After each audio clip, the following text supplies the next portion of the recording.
What's going on, everybody? Anthony here, 6Scale Mafia. We have a special early morning stream today. We got Andy, my friend.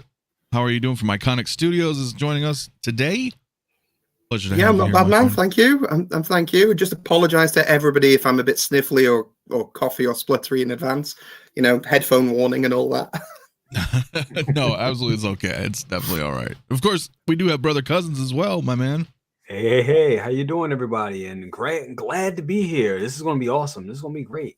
Yeah, man. It's really you've not been on anything with me before. It might be terrible. So. I'm sure it'll be fine. Great. It'll be fine. Yeah. Nice cable shirt, by the way. Thank you. I'm doing this whole thing where I'm trying to, collect all my back issue, Marvel Comics back in the day shirts, and I got it from Third Eye Comics. Guys, Third Eye Comics here in Maryland. Oh, nice. Yeah, so be more of these shirts popping up. I love them. Can I ask, is it a Liefeld one, and are there feet on it? Not on this one. Nope. Of course, it's a Liefeld picture. There's no feet on it. It's fine. There's never feet. Rob Liefeld doesn't do feet. He doesn't do feet at all. He does pouches. lots of pouches. And lots of muscles and guns. Yep. That's awesome. Very cool. Yeah, it looks like we've got quite a bit popping in right now. I'll just say hi to everybody who's coming in before we get started. Collectible Chats in the house. How you doing today? We also have Big Rib. What is good? Diablo Fett. We definitely need a guile. What's excited with Jason, my man, also in the house. Let's see, we got Thalia as well. Boba Fettuccini, always loved his name. Yes. AJ Agrusa, Bob Dylan, what is good? AC Play had an anime style sculpt. Super Duck was more realistic, but the I'm reading backwards. Yeah, so I'm not sure what there's obviously a conversation. There's a conversation about fake Chun-Li's going on now. I'm quite sure. Is that what's going on? Okay. Yeah. Okay. Chris in the house. I'd rather have Chun-Li first. Oh, that's where you're going. Okay. Yeah. I'm reading backwards. My apologies. We need Akuma. Ooh. We need Akuma. Yes. I'm sure we'll get to all these conversations. Yes, we'll get to all of this, guys. But it's actually interesting. Nick Stark says it's currently fairly difficult swapping hands and feet on Ryu. Will there be any changes to Ken affecting this? I can answer a couple of quick questions about that one. So yes, there will always be updates and changes and stuff like that. Yeah. The big thing with Ryu, which is important, and it's important with Ken as well, the feet are never going to be super easy to change on these guys. And there's one reason. You do not want them falling over. You do not want these falling over in a Detolf, okay? Wow. So to give you an example, a fully clothed, fully equipped Hot Toys Deadpool with a base weighs about 500 grams. Feel free to go and weigh it on your kitchen scales, okay? The Ryu stroke Ken body alone, no head, no hands, no base, no nothing, is about 700, 800 grams. Okay, so you start stacking that big boy up, and then you imagine those feet have got to hold all that weight, especially if you're doing poses. And I get that there's a cradle on the base, but we still recommend in all the manuals that you make sure this thing's posed and secured, because he's a big boy, and the last thing that you want is that thing taking a dive through your entire Detolf. Well, there you go. Right, no, very heavy. The last thing you want that thing doing is taking a dive through your Detolf. I've dropped one. I know what it's like, So so there's always going to be an element of they're always going to be slightly more difficult than some of the standard pop and play boots that there are on the market. I would always recommend just drop them in some hot water, and this might be an English thing rather than an American thing. I always, whenever I've got handling a new figure, I go and put the kettle on, make a cup of tea that I don't drink, because then the missus can have one, and then it's just, and then fill a bowl of water and drop hands and stuff like that in there, because then they're immediately more malleable, and you're very often not damaging paint or anything like that, because it's PVC and it just becomes a little bit softer and easier to play with. Yes. And that makes you like Ryu and Ken. And I guarantee you, I did that on every photo that I took with the swaps and everything like that. So that's something to just bear in mind. But there will always be a thing where it's to do with the sturdiness of it will always take priority over ease of quickly swapping them on and off. Because it's protecting your play. Exactly. And I know I do that a lot with like my NECA figures, and I usually use like a blow dryer. Would you recommend using that like as well? It depends on what plastics you're handling. I'm not a massive fan of blow dryer because especially if you're using a lot of heat in one concentrated area, it's not really you're heating one area and not the other. So they're expanding at different rates. If you're dropping them in and submerging them in water, it's like the whole, it's the whole thing, and you're also getting water down into that little footwell as well, so that's softening up as well to make just popping them in that little bit easier. It's not something we're going to put in an instruction manual, I'll be quite frank, because what I don't want is the McDonald's hot coffee thing. I don't want somebody to be like, I burnt myself on a kettle, or I'm sorry, all my reuse costumes wet because I didn't specify don't dip the entire figure in there, or stuff like that. But just a common sense thing that I would apply to all action figures is a little bit of warm water doesn't hurt PVC parts. So something to consider. It's a great tip. No, absolutely. Because I use my heat gun, but I kind of go around everything. Because like you're saying, that's the biggest thing. Yeah, like a concentrated area, but again, it's first makes makes way more sense. You don't want something that's not expanding as something that is, because then they could then when it cools back down, you've got shifting tolerances, so you don't want that. So makes sense. If I can bring up this from Bob Dylan, because I was interested as well. It says I was going to say that the flight pole for Ryu is a little undersized. Should it be a larger diameter? I was wondering that.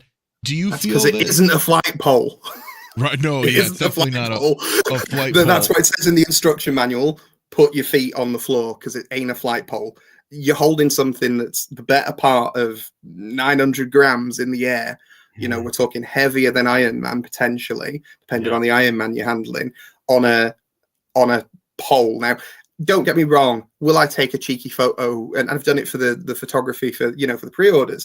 Will I take a cheeky photo with it suspended? Absolutely. But would I leave it in a shelf for an indefinite amount of time to risk doing that? No. The reason we chose a bendable pole is so you can have him, stepping forward, stepping back, maybe move them so there's two of them. Weight, exactly, because it's about weight distribution. Exactly, because it's like when you've got a pole and it's in one place. You ain't moving outside of that space. So all of a sudden you get figures where people having them step forward and then they tip.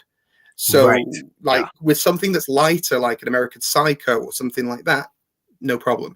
But with something that's that heavy, you don't want to be risking that. And that's why we put in the instruction. And that's why the instructions are there, guys. Please read them. And it's the same with looking after the body and maintaining Can we talk about those instructions too? Because absolutely. As a fan of Street Fighter, I appreciated the art style.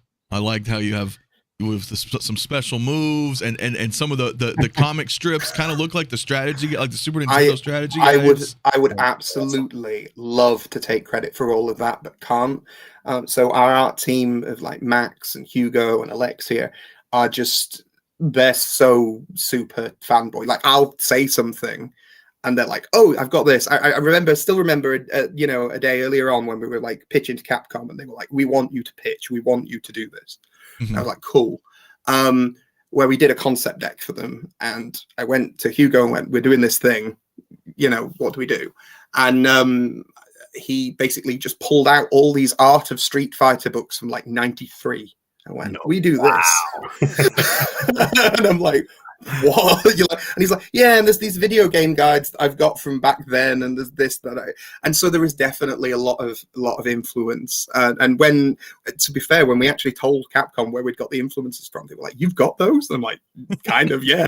Like, yeah. So, they're in a chest somewhere in somebody's closet for decades. Exactly. It helps to work with fans. It helps to work with fans, and and that's it. Although I do a lot of the front end and a lot of the face and a lot of speaking, because obviously I'm in the community and I get the community and there's a lot of guidance from me. There's a lot of people behind the scenes who have a in-depth knowledge of other things. Like we've done the Ali figure before, right? And I'm the first to admit, my reference of Ali is Ali fighting Superman. I'm a comic guy. Okay, so that's my thing. I love all the Rocky movies. I love all the I love your Raging Bulls and your things like that. But it's all pop culture stuff. It's not necessarily the fully sports thing. And people behind the scenes. It was very much like I remember doing like 400 photos, I think, of Ali. And there was lots. The reason it was so much is because lots of the people behind the scenes were like, in that fight, he didn't do that, and he had those arms up, and he was in no, that era. Change that. So there's a lot of really like magazine or show specific stuff where it's like, this pose is from this fight, and you can probably go and freeze frame and find it. Gotcha. Because of that. And so it helps to have people who are fanboys of everything, because then you get that sort of wider understanding of where things are at. I also think that attention to detail like that is what makes the product like so compelling, and it just speaks out to all of us fanboys when we see that, because we see all that research going into it. So you're like, yeah, I've seen that pose before. So it's like, yeah, that's just. Yeah. I mean, like, the one that always makes me laugh, and I've probably told this story a couple of times. Ryu came like a really inopportune, unexpected moment, where like the figure arrived at a time I wasn't expecting. So I was my mother-in-law has I'm trying to think of the word you guys would use, caravan, mobile home is probably the thing. She's got like a mobile home near the beach. Okay. Yeah. So we go and take the kids there and do that stuff, do summer holidays and stuff, because it's free and it's the same sort of continuity and it's your own place and whatever. And Ryu literally arrived when we were when we were there. And I was like, I need to get this photographed. I need to get this done.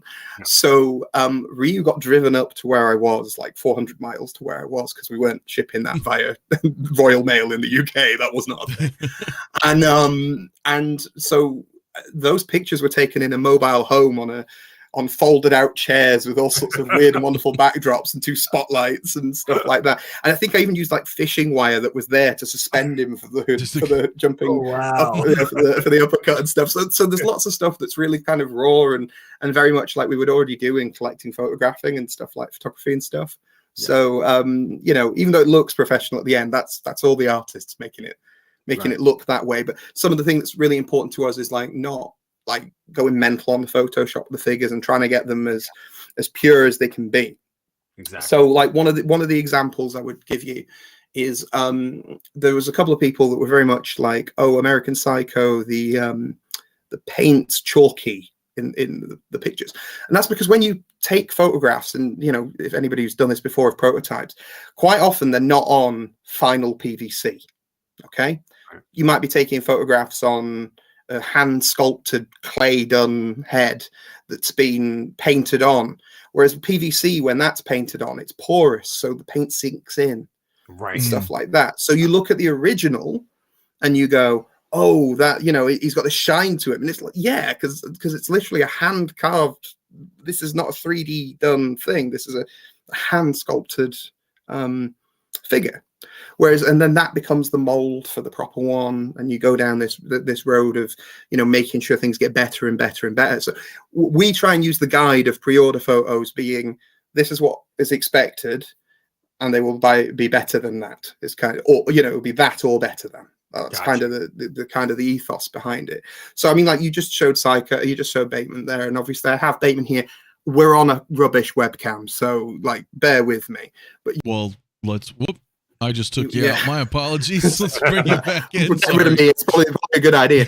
But like you'll see like the level of detail and the non-shine in that, and there's all that. I don't know if the pores and all that sort of stuff are coming up on the webcam, but I absolutely adore this head sculpt and like the detailing under the eyes and stuff, which is super cool. And obviously one of the things we didn't promise in pre-order was magnetic head sculpts, but here we are. Look at that. And that there is a video somewhere of 11, one of our producers, swinging this one of these figures around the factory, just with no staff around. So just to make sure that they, this, don't try that at home. That's for quality reasons only. But yeah, that's awesome. So that's a very solid magnet. Oh, absolutely, clearly. Absolutely. Yeah, and that's the plan, is to make it so it's not something that's falling off in your collection or anything like that. And it's like, magnets can be decorative, so like we've got the magnetized coat, so you've not got snaps. You know what I mean, for that, which we showed off in the day. It just magnetizes right on. Yeah, there's none of this snapping buttons because it's thin plastic. It's like it's the thinnest plastic that we could get that was durable and that would look like the movie without going into we're going to make it out of a net or a mesh or something that's not accurate. So people often so it's all stitched, and it's about making sure that the you know, the tolerances match and stuff like that, so it looks as good as it can with the you know, with how it's meant to look without causing any sort of damage when you're handling it and taking it on and off, and you know, sort of that, you know, that natural stuff that we want to do as a collector. You know, we don't want to be treating everything like it's, you know, made out of porcelain, but you know, so there's an element of handling things and making sure that they're appropriate, but we want them to be durable and usable for the public, and that's the point. Yeah, look how quick and easy that was. Wow. Yeah, I have taken the hands off beforehand. I cheated, so I'm sorry. No, that's okay. That's what we do. That's a good, you know, that's a good tip, taking off the hands. But that's also not only practical, but that's also a nice quality of life convenience, right, for collectors. It is. Yeah. And one of the things around that. Can you hear me still? Because I've lost you. Yep. Yeah. Can you hear us? I can't hear you. Uh-oh. We're here. Now? I've gone. Give me 2 seconds. Yeah. We yeah, no, we're still here. Yeah. Technical difficulties. So okay. We can hear you. You still can't hear us? Oh, wow. He's in the dark, ladies and gentlemen. Perhaps curse maybe my audio. Maybe leave and come back. Let's see here. Yes, you're going to come through the laptop speaker, and there's going to be a little bit of echo, but I'm going to have to deal with that, I think. How about now? Can you hear us? I've took the speakers out. They're dead. I've charged them all day, and they're dead. So sorry about that. Oh, but you can hear us now. It's okay. Yeah, I can hear you. I'm just okay. We don't have any echo. There's no echo or anything coming through. That's cool. As long as there's no echo and you're clear, that's fine, and you can hear me. That's cool. Oh, yeah, you sound good. Yeah. That's good then. So where were we? Yeah, quality of life. So yeah, that was one of the things we didn't want. I know how much of a pain it is when you take head sculpts out and you risk like collars and stuff like that. Yeah. And that was one of the big internal conversations that we had was around that. But I didn't want to come out and this was a big internal discussion that we had. We didn't want to come out at the beginning and go, we're going to change 1/6 figures forever and everything's going to be changed and all this business, because we've seen this before and we've seen how it falls down with certain companies when they promise the earth and then don't deliver. So I kind of wanted to come out and go, this is the release. If it's better, then great. But the standard is what we're aiming to match, you know? And I know that sounds perhaps a little bit backwards from a marketing perspective, but it's will he come with only the highest quality business card? I don't know. You tell me. Tell me. There's that one, and the lights are killing it. But there's that one, and then there's his little one there as well. Look at that. So yeah, it will come with a business card. We advertise both, one for him, one for you. So there you go. That's awesome. That's awesome. If you ever meet me at a show, I normally load some spares into my business card case. So if you're ever like I go to licensing shows and events and stuff, so somebody bumps into me, I'm like, oh yeah, take my card. Oh, and here's a Patrick Bateman card. It happens all the time. So there's so many studio execs that have got Patrick Bateman cards from us. They're probably like, oh, what is that's awesome. But yeah, so yeah, quality of life. I mean, like, there's something else we're trialing on this figure, which perhaps isn't a necessary feature, but I just want to show it. Is the you know, sometimes when you have neck sculpts and they're internally secured on a ball, and that becomes a bit of a problem. Yeah, because sometimes when you rip them out, you can pull the ball out the middle. One of the things that we've done on this guy is the posts actually on a friction grip. So it's still hard to get. I mean, I've had to just do that off camera, but you can see there and in there is how it's secured. So the cup just like lowers down onto there, and you can give that a good push. So if for any reason you do need to get the neck post out and swap it for something, maybe you want to move the neck post to something else or whatever, or mess around with it, you've got the ability to make it a little bit easier to pop out. And I like that. That's cool. I like that. You know, it's just little things like that that we wanted to go, well, we're going to try this, and we know it works, and we've tested it internally. And this is the other thing, is that there's a lot of stuff. Quite often people are like, show me this, tell me this. I want to know this. I want to know exactly everything that you're doing. and that's cool, but it's a little bit magician circling inside the magic. And I totally get why some larger companies don't talk to people. Yeah, because there is an element of if I don't talk to anybody, I don't have to say anything. Right. You know what I mean? And then it's blanket, and nobody knows anything. And when we talk to people, I get a million messages of I want this and I want that, and weird license requests and all sorts of stuff. And there's so much that we can't just talk about. And I don't want to disappoint people, but I also don't want to promise something I'm not going to. And that's one of the things that we have to work and balance. You know, so quite a lot of things will change and develop and become better in production. But the problem is if you've told everybody everything, every intricacy right at the front gate, you've got to stick to that, because by changing something in production, you may disappoint the people who wanted the original thing. You get me? And so I don't mind adding extra to stuff. Like, so when there was the delay and I don't want to get you demonetized on YouTube. So when that big thing happened that stopped everybody getting together and hanging out and working together, we sat back and went, what can we physically do? Yeah. What elements can us as a team do? Because I can't put that molding person in the same room as that person, because there's a block on them being together in that area right now. So what can we actually do? Well, that one guy can go to that one place and do test prints and do tests on stuff. Right. Let's do that. Right. I've still got my 3D guy who works at home. Let's do that and speak to that. So it's like why we added the black gloved hands, for example, which weren't advertised, but they were an addition that we were like, we can do that, and it comes within production. And so we're going to do that so you can have his nice black gloves with the executive phone and stuff. It's all right, don't worry. I'm sure they're just gloves, man. People have seen black gloves, don't worry. but we've got the nice custom black gloves and for holding the knife and stuff like that. So if you want to recreate movie poster scenes and stuff, that was cool. My favorite little accessory out of all of this that we had a chance to create was the CD case, which opens as well. Just totally cool. There you go. Very cool. So now we didn't manage to get the Huey Lewis and the News license to be able to put his 4 album on there. If you are so inclined and decide to peel and re-affix a sticker on, that is not my problem. Legally, I'm not coming to your house and complaining about it. However, we created this little graphic, which is quite, should we say, similar. And we created this fake album that's called Iconiq at the top corner. And it's Mergers and Acquisitions is the album name, which is obviously off Patrick Bateman's card. For the Mergers and Acquisitions department.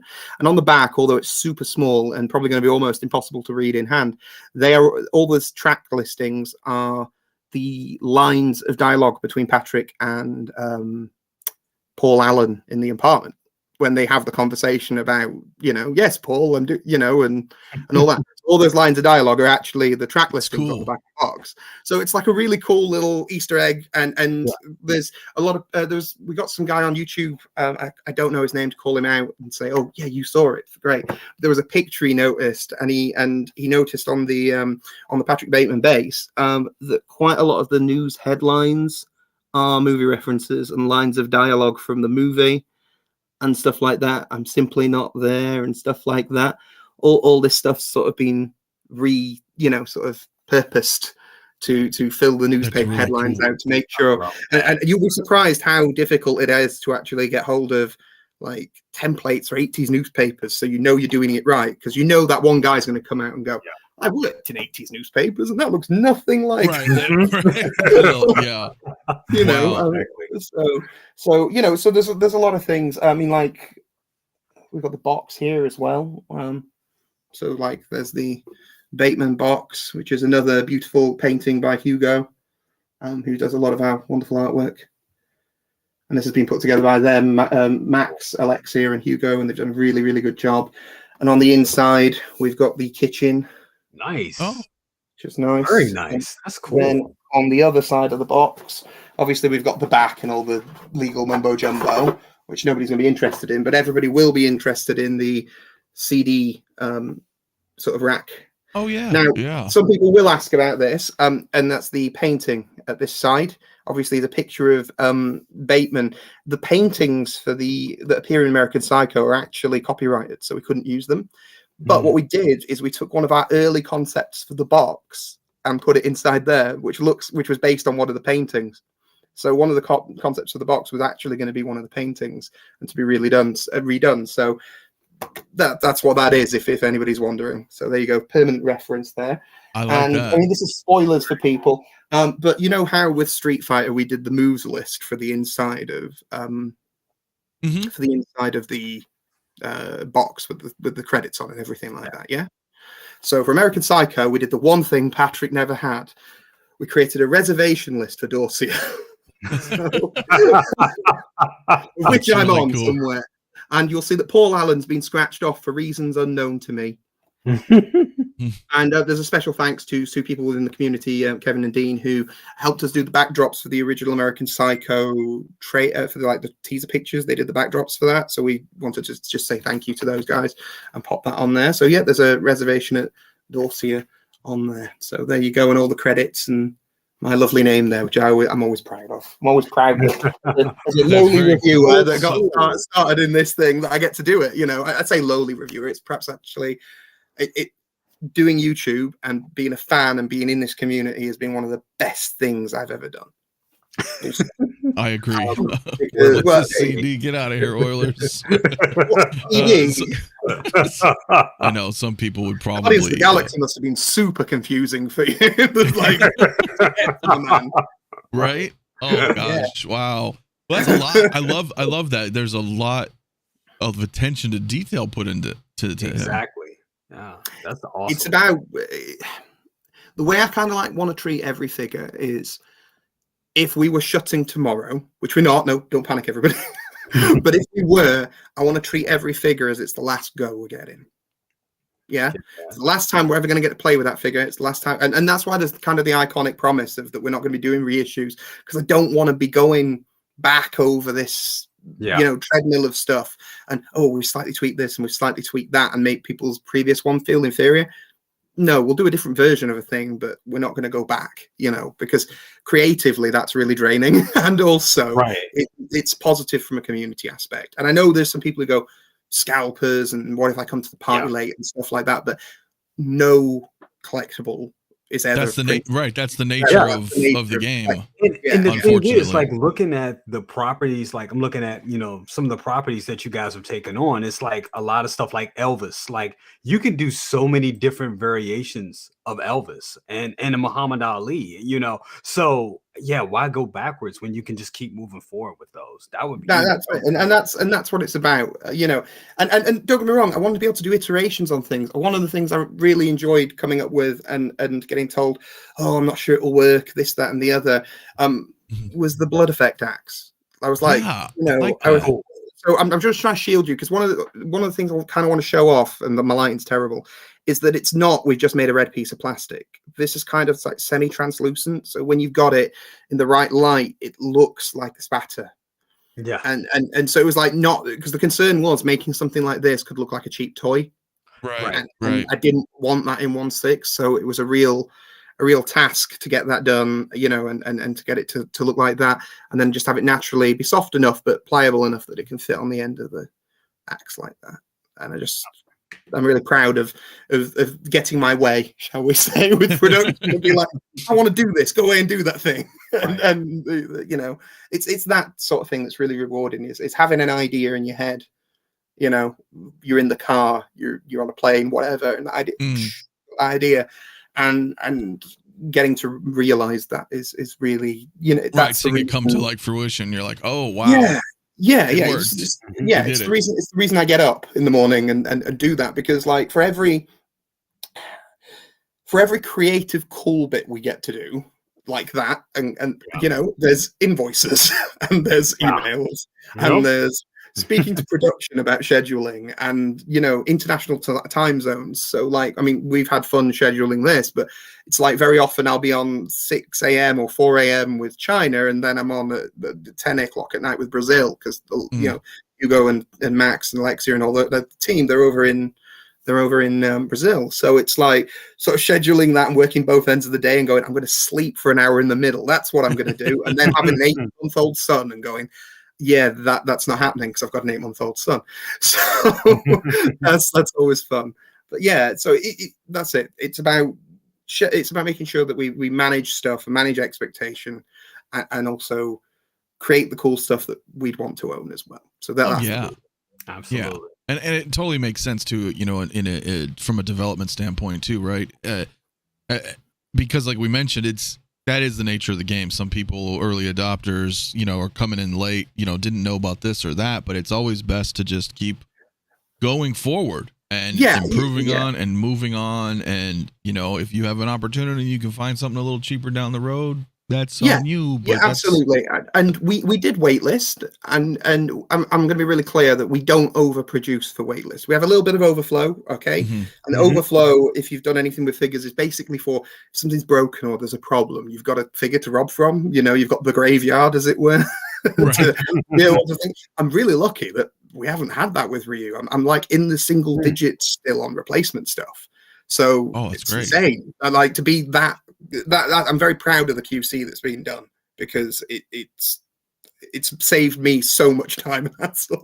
So I really appreciate those guys, because a lot of the stuff I do myself, like I'll get a unit here and then unpack it and then send it, you know, so it's sent with love from here, you know, quite a lot of the time, if that makes any sense, unless China's got access to something, or if there's one in the area or something like that. Right. But the point is that it means that we, you know, Waitlist is there, but it's not something to ever rely on with stuff. And a lot of people asked this in a previous podcast that I was on. I'm a big fan of pre-order, and I'm not just saying that as a greedy businessman, because trust me, I'm not that, right? I'm the guy who goes, community, can we shave X amount of dollars off that, even though it was an issue? Because like you'll notice Ryu and Ken's prices are the same, and we're a year different.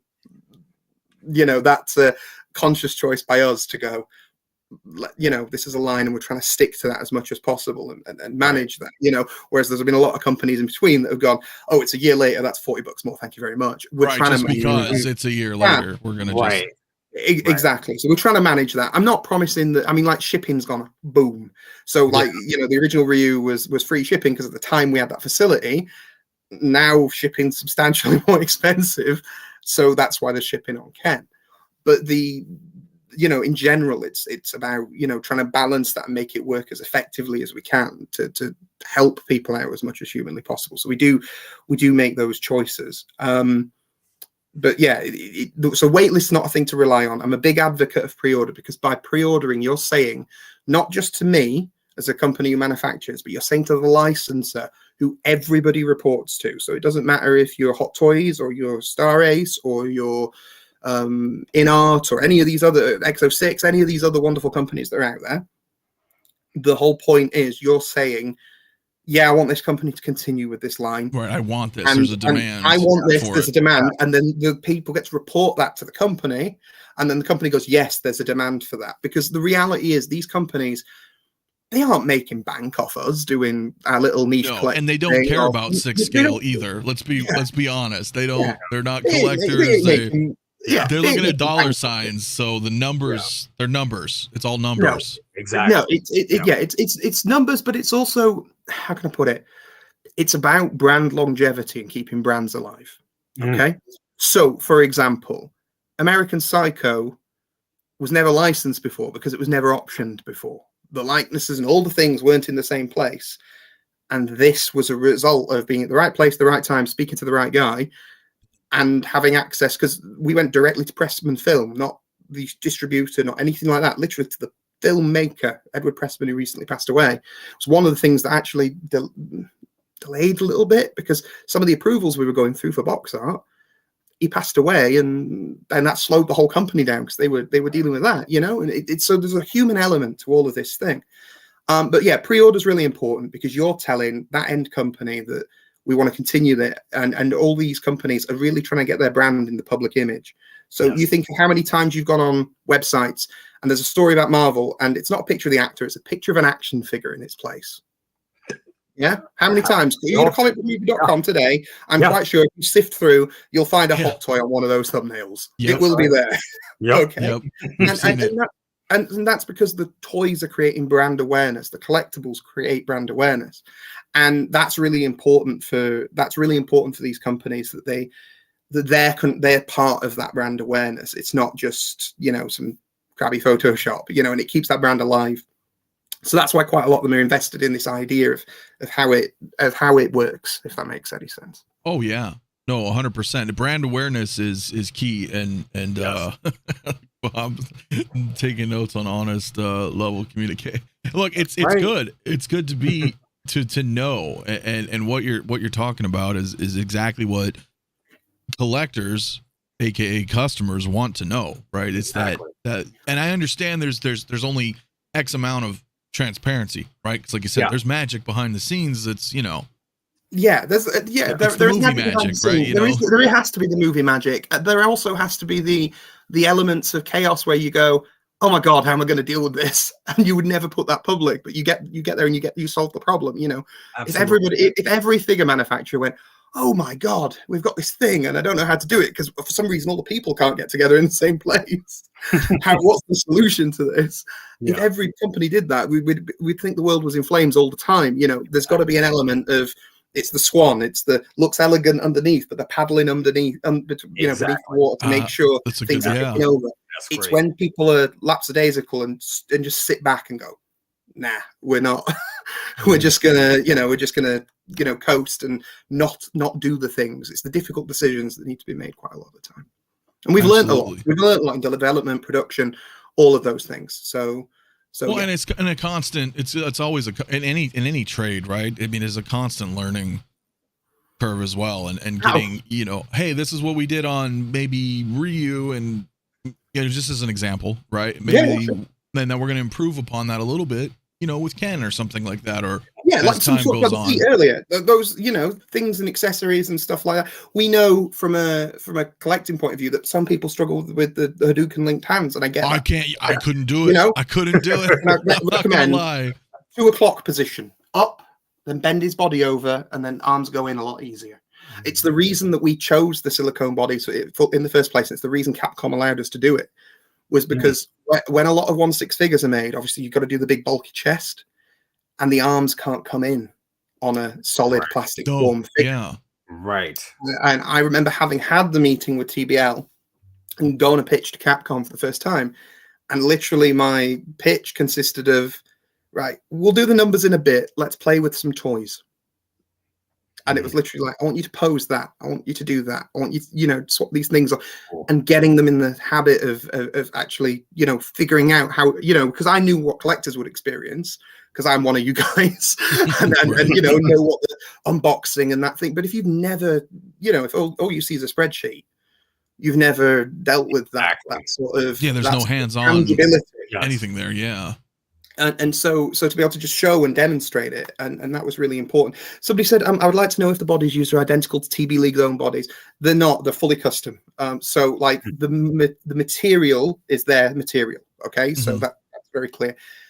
From a production point of view, I don't know if it's mass. I don't know if any of that stuff's if any of that stuff changes anything. All I can say is that I'm in England, so we don't have super hot summers, but we don't have super cold winters, but sometimes it wildly spikes, so we get everything. Part of the testing process was I literally would take a body and pose it in a position for 2 weeks and throw it on the countertop and leave it. And then go back and then put it back, and we were fine. And I did that for a period of months, again and again and again and again, because what I saw was, I think 2 weeks on that silicone body is enough. As a thing, which is why the recommendation in this box is don't go too long term. In the rules, make sure that you allow the material to relax. It doesn't matter if you've got a silicone body or a costume or one of these like pleather type material costumes or plastic coated or whatever. If you don't allow that material to relax into its original form factor, it will over time degrade. That's not another thing. That is a clothing thing. That is, if you put on a mannequin for too long in a shop and it's a plastic jacket or something like that, and it sits there for 6 months, eventually that jacket's, because it's not been allowed to rest, is, you're going to pull that arm back. It's not going to be the state it should be originally in. So I'm not saying, treat everything with, sort of really careful hands or anything like that, because as I've already talked about, durability and all that sort of stuff's important. But we're talking collectibles. We're not talking like Toy Biz action figures that I would chuck in a box as a kid. These are high end collectibles. All those. So there is a maintenance side to any sort of collecting. Absolutely. And that goes to this side of things as well. As I say, I do think the mass thing helps with this. The body for the Street Fighter stuff is fully customly created by us from a 3D point of view, and TBL use their engineering and their material to make sure that matched, as it were. In fact, I think this Ken's a really old body that I've got next to me. So Ken is here. Oh yeah, so you have some some Ken action here. Ken. This is not Ken that was photographed. This is like original licensing approval Ken. So he will have got like holes in the feet and all sorts of stuff like this. But just to show you how old this body is, and this body is still intact and lovely and everything like that.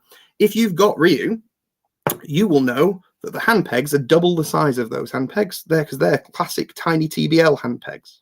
Yeah, do you remember? You know how tiny the TBL hand pegs are, right? They fit on like the normal ones fit in like normal 1/6 hands, and obviously the Ken ones are a lot bigger. This is a test body for Ryu. So this body was one of them. We went, this is the wrong skin tone. We don't want this, but this skin tone's perfect for Ken, so we're keeping it. So if we're talking longevity, this body's what, 2 years old, maybe older than that. So if you're talking, because we were developing Ryu back then, so you look at time and the investment. Shiny. Sorry. Yeah, I like that. If you're looking after stuff. Oh yeah. That's awesome. It should last. Okay. Yeah, because I know that because there's also part of, on one hand you have the Street Fighter fans, which is huge in itself, but on the other hand you've got a lot of the TB League fans kind of teetering in just because of that, right? Because you're doing new custom bodies. Is there? I've had a lot of people have chatted with me wondering as well. Would you ever consider selling the bodies, or are they just proprietary to the figures? At this time, the answer is no. To be blunt. So the reason's a couple of fold, and I know people might hate me for this, but you've got to imagine the amount of R&D and time and cost and molds that go into this. So this was a partnership. So we own the molds, TBL own the architecture, we work together. So it's ours, but it's also theirs. So that's why TBL were actually quite surprised when we put them on the Street Fighter box, because a lot of companies who use their material don't. And we were like, no, just don't acknowledge them. And we were like, no, you're part of this, for better or for worse, you're part of this, and we believe in you. So, we want to, showcase this together as a joint thing. And so that's why they're all over the box. And it's quite funny because somebody go, oh, TBL's Ryu. And I'm like, is it though? Right? It's a collective, guys. But yeah, it's one of those things that was quite important to us. R&D in the body. Now, I'm not saying that we won't ever use the body for other stuff. It's about using the body for opportune and realistic things that match. I don't want to just keep sticking everything on this same body. There is R&D already going into other bodies. So whatever that says about the Street Fighter line, that says about the Street Fighter line. You heard it here first. There's other R&D. See, people gloss over that, but I didn't. You had other R&D going into other bodies, right? So I just slow it down and rewind for everybody. That's it. There's always R&D. Well, there should always be in a progressive company. Of course, there should always be R&D going into stuff. I know you're close with Nanjim, and he many a year ago did we have conversations about R&D and stuff like that before I was even in the scene, just as a collector, like, what do you think of this? What do you think of this? Because he was doing that then, and I learned a lot from that, Nanjim's amazing.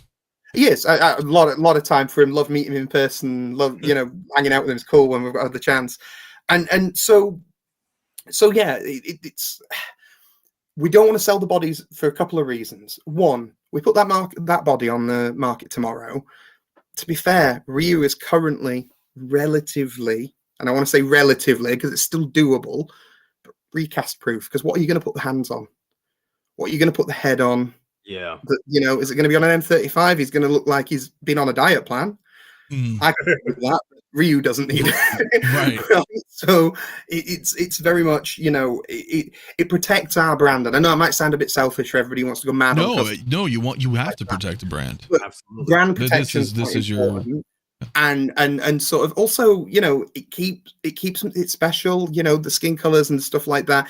You've got Ryu in hand, so you'll know what I'm saying with this is and I'm not trying to sound arrogant here, but I've never seen a body where it's been as close to the head sculpt and the TBL body from a skin tone match perspective in hand. No, I agree. I mean, it's other than the typical plague that we all usually have in 6 scale, depending on the neck configuration, right? Is just, you know, we always have a gap, right? But when you take away from that, that's my fault. Angled, right?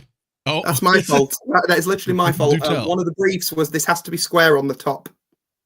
That was in my brief originally. So Ryu's head's quite recessed in for that reason. So to make sure that there is not that gap. Head post goes quite, if you look inside the head or like one of the heads that you haven't got on, the head post goes quite high into that. Oh yeah, as a bracket. It's very deep. And then you see it's flush on the top. So there isn't the curvature. So the whole point was that in molding and development of the whole thing is if you could see a gap, you could see all the way through, which meant it wasn't right. So it was like a constant. There wasn't a is it or isn't it. It was either right or it was wrong because it was flush on the top. So well, I'll tell you, the way you guys have achieved this too is very. I don't even know how to explain this coming from other 6 scales, right? Because you're doing TB League, you can, anybody out there who doesn't have one of these, the level of the ease of articulation is what I should say. The ease of articulation is what makes him so amazing to me. You can just, he's so malleable in every which, I just need him just like a degree that way. Perfect. Yeah. Perfect. Yeah, like perfect. Exactly that. I will also say for some people who maybe have trouble with kicking and stuff like that, the bit of advice I would give you is go and have a look at maybe some like art books around how people move for real. Because when you kick, your leg doesn't just go, oh, it's 90 degrees, great. A lot of kicking comes from your chest and from your waist. So there's a lot of, when you kick, you arc over so your leg can reach higher. Yep. So if you do any like little bit of homework around how people kick and pose and stuff like that, the leg shouldn't just go, oh right, that, you know, jam it up 90 degrees. It should be about getting that natural bend in place so you can get the legs higher, and that.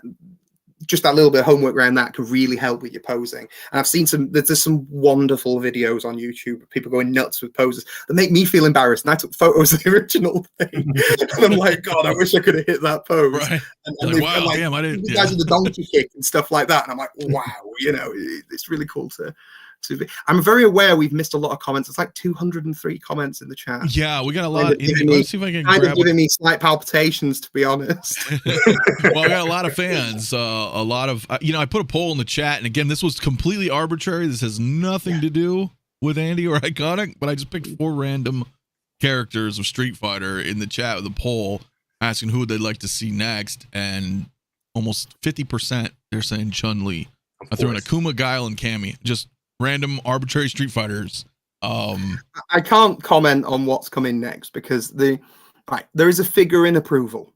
I can tell you that there's a figure in approval, and if approval had happened, you'd have had it teased with Ken.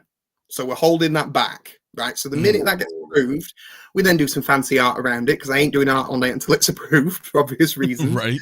And then because why waste your time? And then we'll showcase that. So it's all down to that approval aspect. And with Street Fighter being an international brand, everything's got to go through Japan. Everything has to be translated. There's a lot of fun that's involved in that. And then we get it back, and then we get slight guidance on. So you've also got to bear in mind that sometimes there can be guidance around. Some places are like, yep, you're good. You know, American Psycho was great. We submitted our thing, and we were really wary. It wasn't the standard sculpt we were worried about. It was the angry one. Because it's really kind of wild hair, face is all scrunched up. He's very angry. And we were like, we've got to get this proof by Christian Bale's team. And we were expecting to have to dial it in. And like, there was this whole internal argument around, like, the eyes are sort of semi-closed. I don't know if you can see this on here, but just to show you the semi-closed. Oh, yeah, in the single frame of the scene that he is in, where he's got the hair like that, because it's literally a single frame that we took and made the sculpt from. Okay. his eyes are semi-closed. He doesn't fully close his eyes in that scene, but he hasn't got because he's obviously got blood going in his face. So his eyes are semi-closed, and we're like, but that's the scene. And if we go wide-eyed, it's not right. And if we go closed-eyed, it's not right. So we're going to do it, and we're going to see if it gets approved. And they approved it, and we were great. Those things were, those things were, they were all like, yep, that's cool, straight through.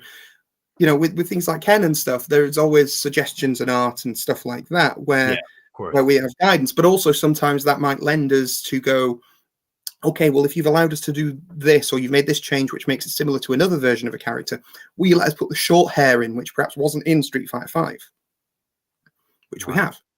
So, it's always a negotiation. It's always a conversation piece. And it's around working with the licensor. Because obviously you can't just go, oh, I'm going to do what I want. Like there's several people who've said to me, why have you not put the bearded sculpt for Ryu in with Ryu? Okay. Right. Yeah. I was actually wondering that myself. Yeah. Okay. Because it's a different character. It's a different structure. So the skin tone's different on battling Ryu. He's got scars on his body. He's a little darker, a little darker in tone. The hand wraps are completely different. The gi's in a different state of disrepair. He's not got top on and all this sort of stuff. So they were, if we'd have gone and said, hey, we want to bash these two things together, they'd have, especially with the first figure, they would have gone, what the hell are you doing? Right. You can't make this stuff up, guys. Right, because now you're just kind of kit bashing your own thing of sorts. And as a licensed collectible manufacturer, you've got to go, right, this is licensed, we're going this route. And it's taking it in that official capacity. So that's quite quite important to bear in mind when we're dealing with this stuff. Somebody said about the white gloves, I am not going to take any credit for that. That was totally 11 who went, I want to do this. I'm quite sure he said something about potentially them having an Iconiq logo on in the future. So who knows? We will see if that's a thing. I will say, not only is it a nice touch, they're very nice quality gloves. He was very insistent on it, and he was like, and I was like, are you sure? And he was like, yeah, totally. This is what we should do, and sent me a pair, and I was like, yeah, I totally agree. They're comfortable. I have big hands too, but they were soft because I use a lot of gloves just through work videos, right? I'm always, and I'll just buy like a 50 pack or whatever off of Amazon, and then when I opened Ryu, and I was like, oh, look, some gloves. I tried them on. I was like, whoa, I might use these for my videos. They're kind of nice. I can't wait to put some Iconiq branded ones in then. So every video you do has Iconiq on it. I may have to put them in. Yeah. But yeah, the important thing with that was, like you said, them being big enough, because for me, with bigger hands, I'm like 6'3", so it was one of those things I didn't want to be going like that to put on. I'm making everything for me, really. I'm not making it for any collectors. So that's what it is. Hell yeah! No, that's awesome. Hey Cam, that's funny with him. Payne in the house as well. Payne Collectibles. What is good, my man? Said, hell yeah, nice to see the owner of Iconiq come on stream. Akuma or Cammy next, please. There will be a figure next. I keep saying what I'm going to do is. I would like to see a Blanka. I would like to see that. Blanka is going to be interesting. Blanka would be interesting because the question is, and it's an R&D thing, is how do you do not only the hair on the chest that's got a affix to it, but also the constantly bent knees. Yeah, because you're going to want him in that. He's squatting. His standard pose is squatting. So the question is then, does this become a semi-seamless? There's lots of questions around how that would be done. So I'll tell you right, Blanka's not next, because that would be an R&D development. That's a lot of R&D. And there would be a long road to walking that. And this is why I say to people about Street Fighter and the support of it. It's not because we're treating this like a crowdfunding or anything like that, but it's how can I put it? It's very much the supporting that line, and the numbers doing that allows us to go, right, there's obviously this much drive for the next character and so on and so forth, and there's a progression. So Ryu and Ken made sense, and obviously a lot of the things that people are saying in the comments are things that I'm a Blanka and Guile guy, and then Ken Third from back in the day. So I get all that. but it's not always about preference. There can also be a studio contingent as well, where they go, we would like you to put these characters out as well. So, you know, I don't get into what that is, but sometimes that's an element. There's an element of that as well, where although the fan community be like, I really want this, it's got to be supported by a few things. You know, are the numbers there? Is it going to be R&D'able? And you know, is the studio wanting to push that character right now? Because some studios will park a license or park a character if it's not going to be used. I'm not talking about Street Fighter, but just in general, certain things might be parked because they're going to do something in the future with it. Right, and they don't want to lose the license. Right. They're going to do something with it in the future, or they've got an anniversary coming up, or you know, there's lots of reasons that certain things might be off limits at that particular time. So yeah, that's the reasons for stuff. So although I get a lot of people will always bark's the wrong word, but will perpetually ask me, Andrew, I want this next, or you know, there's got to be an element of understanding from both sides that we don't always get to say that, you know, to get the say in what would be next. Or maybe it's a production thing, or you know, there's lots of reasons that come into it. Like I've just said, we've got something that's in approvals. So that will be next when approvals goes through. If approvals doesn't go through and something needs to be changed, it'll be however long that takes. You know what I mean? So everything is very much how long's a piece of string until it's done. And that's why I like to come out with confirmed, this is definitely the date. So if I say to like Bateman, a lot of people have been asking recently, when's it shipping? I can tell you it's in packing right now. And so in the next few weeks, the minute I get notification, packing's done, Andy, I will jump on the laptop and people will get invoices saying it's coming in X amount of days. And that will be how it's done with retailers, with individuals who ordered, all of that sort of stuff. But sometimes the perpetual asking doesn't necessarily, it won't speed it up. That makes sense. Right. No, that makes sense. You know, I get the eagerness because I'm always eager as a collector, and I never expected it as the other side. Any chance of implementing ratchet joints with TBL custom bodies? Ratchets might be dangerous. I'll ask them. Holding something in situ when it doesn't want to be sounds not like a positive thing. You know, if the body is saying I don't want to be there, and the arm's holding it in, one of those forces will give way first. So you know, it's the science of it says to me that doesn't sound like a positive thing. I get the idea because obviously people want to lock poses and stuff like that, but pushing something farther than it wants to go, and that's why we have ratchet joints break up. But that's what we were talking about over time. If you leave something over time, it has the potential for all those forces and gravity and everything else to be in. And for the most part, I mean, you know, I would say from the waist up, everything's in a locked position. And to a lesser, you know, extent, the legs. It just, like you said, if you're having a leg up for a while, that may be a little difficult, but you can, what I did earlier was I just maneuvered the pole and then held the leg up versus, and then he, you know, that counterbalance with, you know, like his left foot would hold him up. And then, exactly along those lines. Exactly, and you'll notice the fire effect for Ken in the pictures. It's a massive fire effect, just to give you an idea of scale. Yeah, wow. Give you an idea of scale, the fire effect for the foot. You'll notice that in the pictures there's a pole that all. This is an early cast, so this is an early cast. This isn't the one that was in the photos of the pole, but the point of that is to give that character that extra support, because we know this is going to be a heavy bad boy when it's up. So we want to make sure that, you know, people have got that support for handling that stuff. What's the roadmap for remaining Street Fighter? Only one per year? No, is the honest answer. I took the decision, rightly or wrongly, that we would put Ryu in people's hands before putting other things up for pre-order, because I didn't want to promise something I couldn't deliver. So if Ryu had crashed and burned and it was not the thing that we said it was going to be and we got ripped to bits, then maybe that would have looked different from what we decided to do. But I knew what it was going to come out like, and I wanted people to see, you know, because I'd already been handling these bodies for a year, and then we put the pre-order up, and then the thing that happened to everybody, which I'm not going to mention again, and you know, which sort of, you know, moved things on a little bit. The idea is we can now open the floodgates. I'm not saying we're going to put one up for pre-order every week, but the idea is, you know, what the end quality is now like. So because of that, the others can then come. If there's 2 or 3 up for pre-order, it doesn't hurt because you already know what the quality of Ryu is like. If we had put Ryu up for pre-order and then gone, here's a million other figures, you'd be like, what? You know, it's exactly the same reason we released the bust for Ali first, because I wanted to show you all that from a, you know, we could do a face. You know, and oh look, it's like the prototype. Yeah, exactly. That's the lesson. And it was, and obviously that was to, because there's the no reissue thing. The whole point was we were going to sell that on its own, and then there's the option to catch up with that within the double pack if you missed that when it initially went up.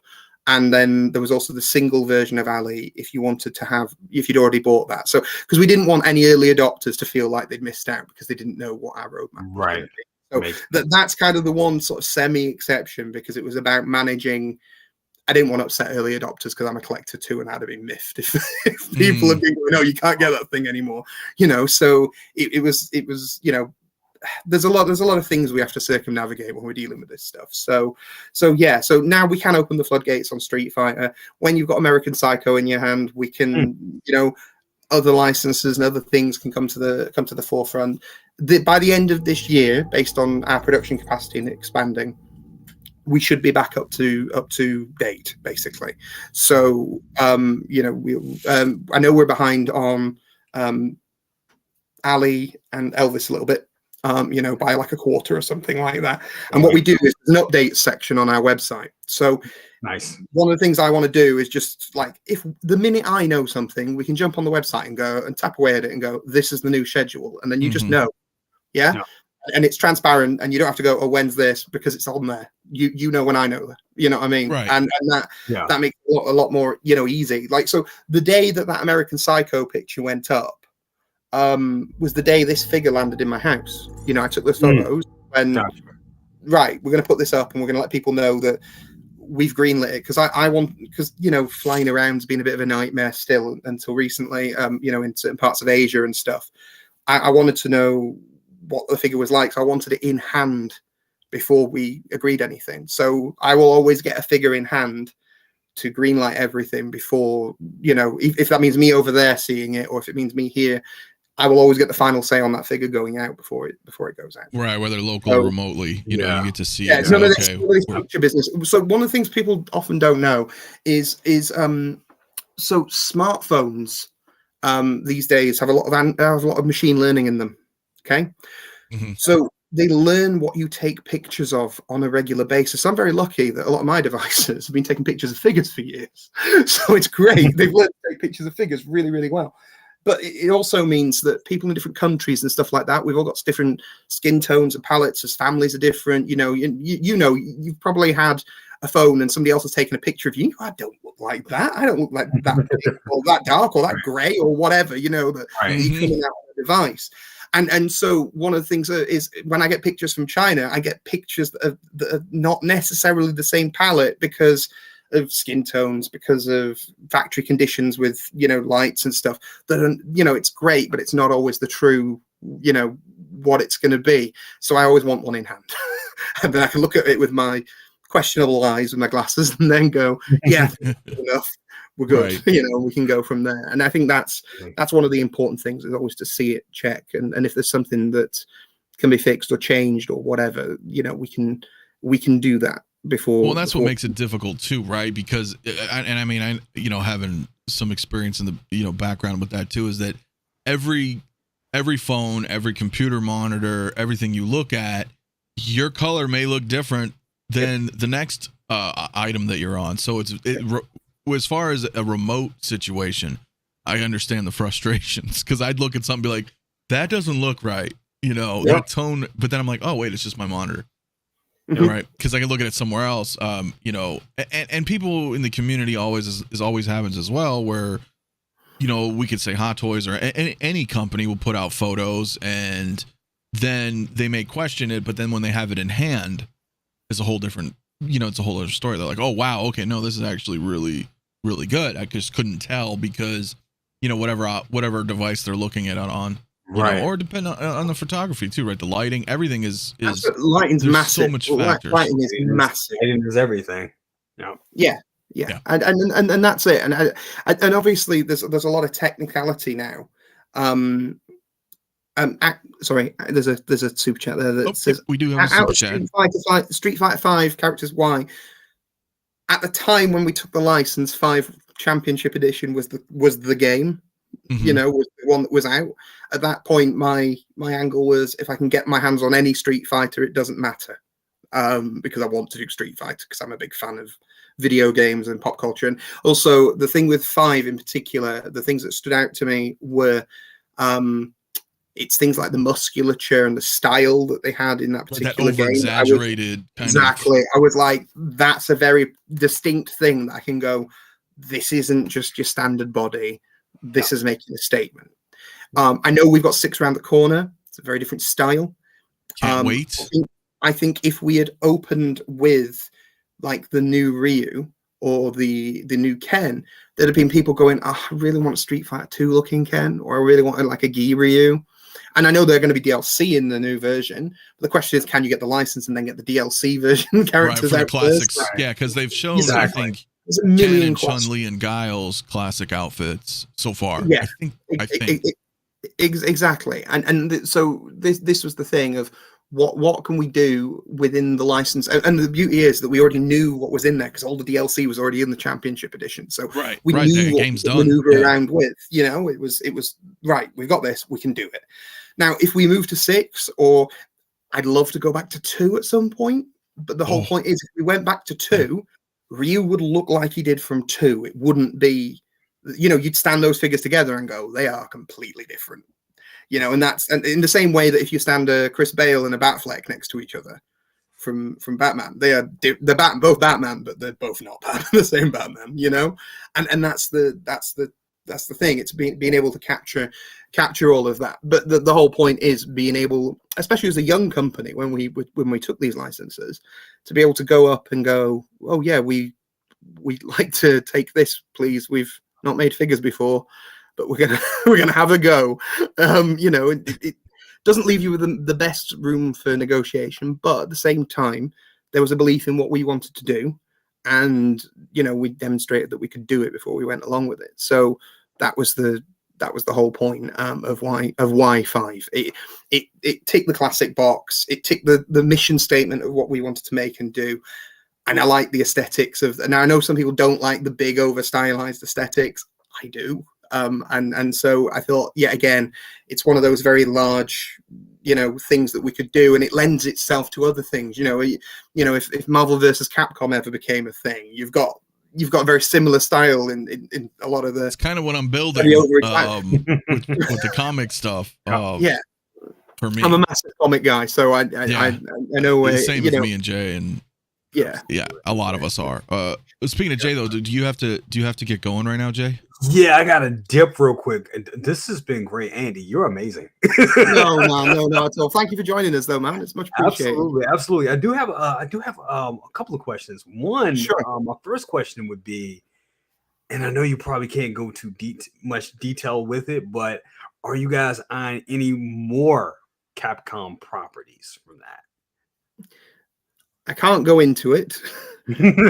Nothing is off the table. We have a very good relationship with them.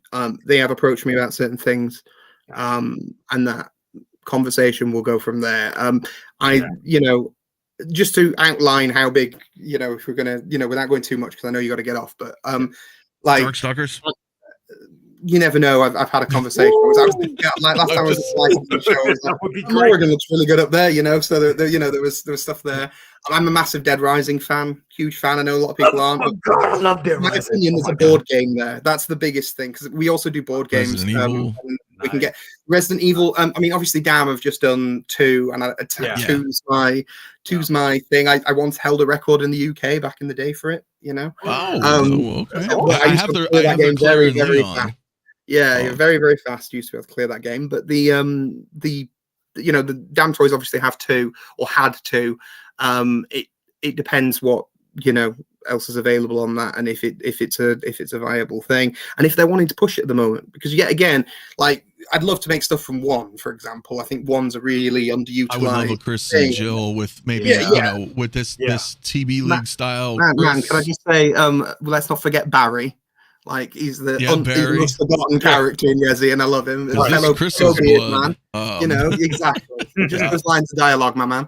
But that's the point. I love that stuff. But the question is, I don't know if they're doing a remake of that or they've got it planned, or if they're going to stick to this one and then they're going to go into 5, or they're going to do Code Veronica next or whatever. And then that will become their big marketing push. So so then the question is, can you do that? So OG Devil May Cry, Asmus have it. I can tell you that. Oh yeah, Asmus have. They do. Devil May Cry, they've got that locked down. So I don't know if that's the case still, but they have that pretty much locked down. Solid Snake would be good. Yes, it would be good. I love Solid Snake. So yeah, I'm a massive Metal Gear. So that would be great. Tekken one day, perhaps, maybe. I have met with Namco before about stuff to have conversations, but that doesn't mean anything. I meet with everybody. You know, I've met with Universal, I've met with if you name a movie studio, we've had a meeting with them at some point, but that doesn't always mean that those things line up at the same time. As I say, it's all about what a company wants to pursue at that particular point. So yeah. But at the same time, the more you do, the more kind of, you know, street cred is there, right? You're like, hey, look, we've done all of this faithfully, accurately. We're very interested in doing, you know, your IP. Yeah. And also sometimes things are off limits, and because a company's bought the rights to them and done nothing with it. You know what I mean? So, and I'm not even on about big companies, okay? So I made a hint, and I'll hint it again. I used the phrase "there can be only one" in a previous podcast that I was on, and whichever studio had a license that might be a reference to. For about 3 years, it was locked down by some company that made like kids' laptops or something weird. It was like a company I'd never heard of. It could be a subsidiary of a larger company or whatever, but it was locked down with a company that I'd never heard of.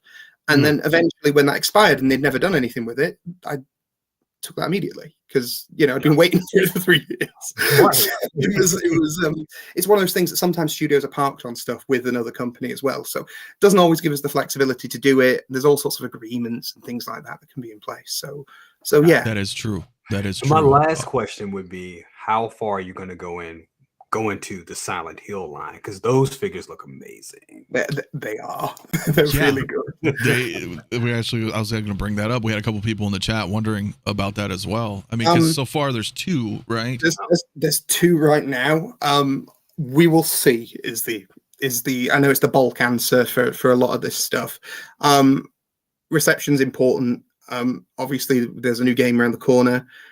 That can determine a lot of things of what things should look like. Because I know there was a number of people that were, well, Pyramid Head hasn't got his MC Hammer pants on this version of the figure, and in the PS2 he had the MC Hammer pants on, and it's like, yeah, because this is sort of hinting at the newer version, and it was weird because we were being guided through what the new figure looked like with actually not seeing all the new stuff from the new game.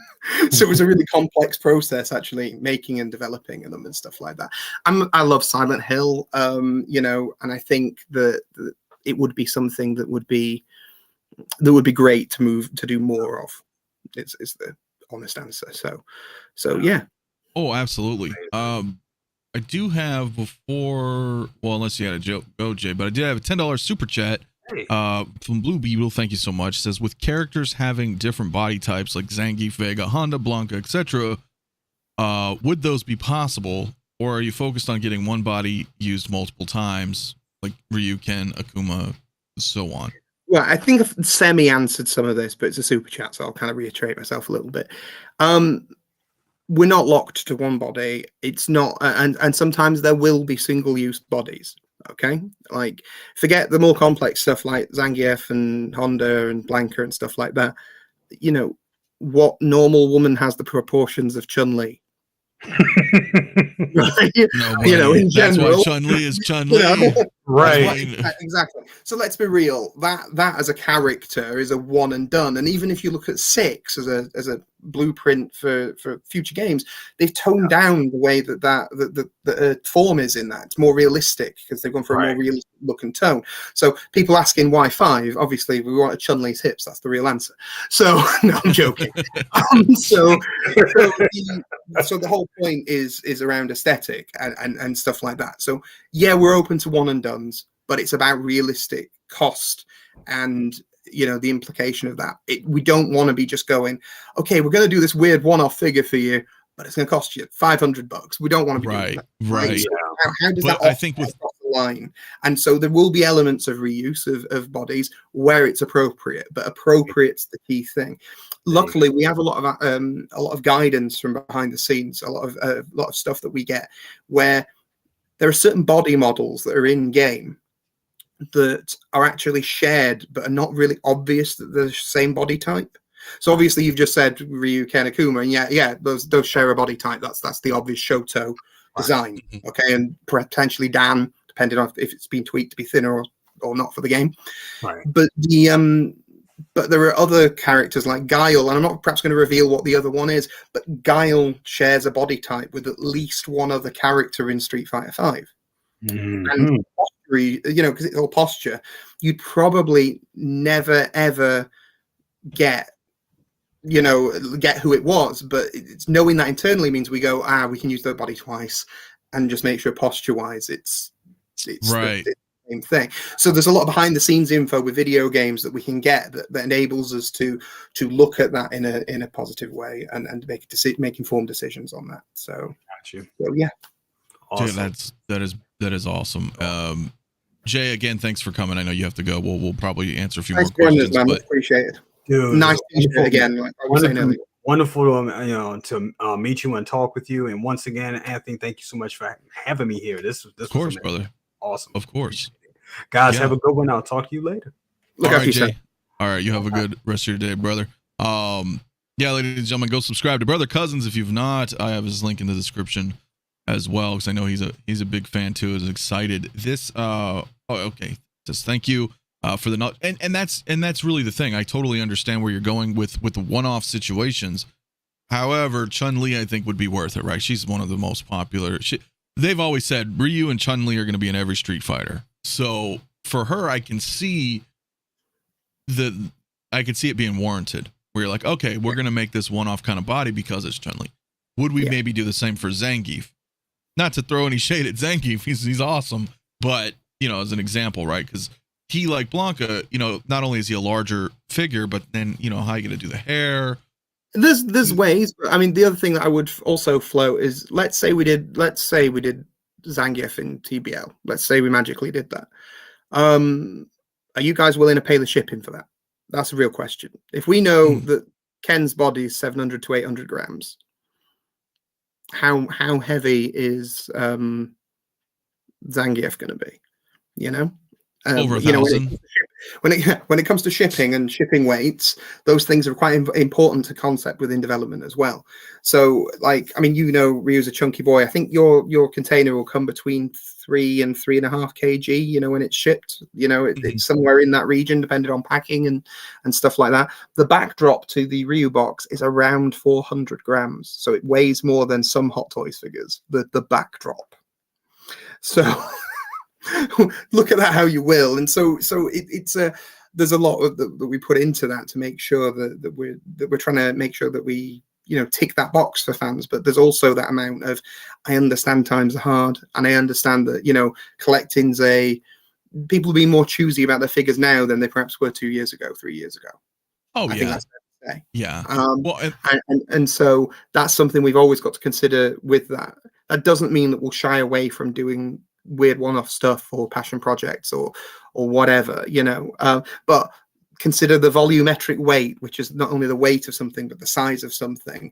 And you consider that what Ken's meant to be like 5'9", Ryu's meant to be 5'8", so that's why he's stacked a little bit shorter than some of the other 1/6 figures. Sagat's 7'3" from memory. See, I need a Sagat. Well, you kind of have to have one anyway with Ryu. I mean, it's just I know, but he's 7'3". So, you've got to imagine, okay, so we're in quarter scale body territory. R&Ding a TBL quarter scale that they've never done before. Right, that's pretty big. It's a big boy. I mean, Enter Bay is kind of close-ish with some NBA players, but even then, they're not TB League either. So, because you can look at their Jordans or Shaq. My Manor Bay Shaq is, he's big. Yeah, he's a big boy.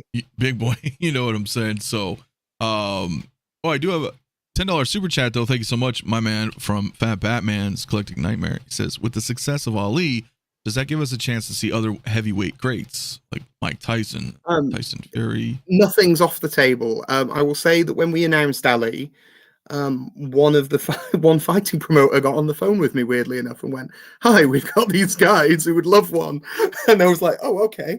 So those conversations can happen and stuff like that. I think it's not, that's not me discrediting anybody or anything like that. I think it's about, you've got to remember, sports collectibles are a subsection of the community. That's not me saying they don't sell well, because Ali's done really well. Okay, and I'm really happy with its, with its thing, and we will explore that, more. I do think that there is going to be a return to that at some point, but as a smaller company, we can't be putting up the amount of pre-orders that Hot Toys do.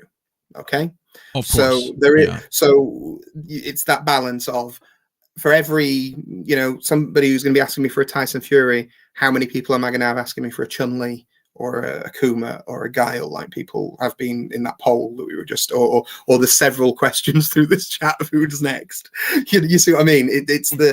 So that's not me saying it's an undervalued thing, because I'll get off this call and somebody from our team will phone me up and go, "But we all love fighting and we all love this, Andrew, and you're not you're the video game guy."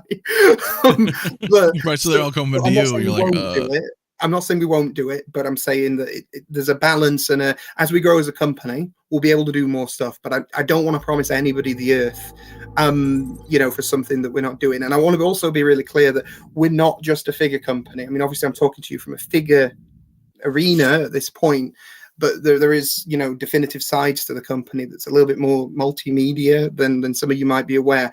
I don't know if some of you are aware that you showed me something earlier. Are you able to show that, or? Yeah, no, I can show that. It's fine. So we have a Kickstarter. It launches next week on the 20th. It is for a card game based on the John Carpenter movie They Live. If you follow John Carpenter on Facebook or Twitter or any of that business, you will have seen him talking about it, because he's actually had one and gone through it and loves it. And so that's really important. And we did a previous They Live big board game before, but this is a very different card game, sort of a friendlier experience for people who are involved in that. And some of you might be thinking, "Andrew, what the heck are you talking about? Why are you doing a Kickstarter? Because you're a figure company and you do all this stuff." If you go on Kickstarter now, they are the premier outlet for board games. They're basically a board game shop. That's what they do. You know what I mean? And there's them, there's GameFound, there's Backer-Kit. Those are the big three. Right. Okay. So to basically go, "Hi, we don't want to be in the biggest shop, thank you very much," would be a bit silly.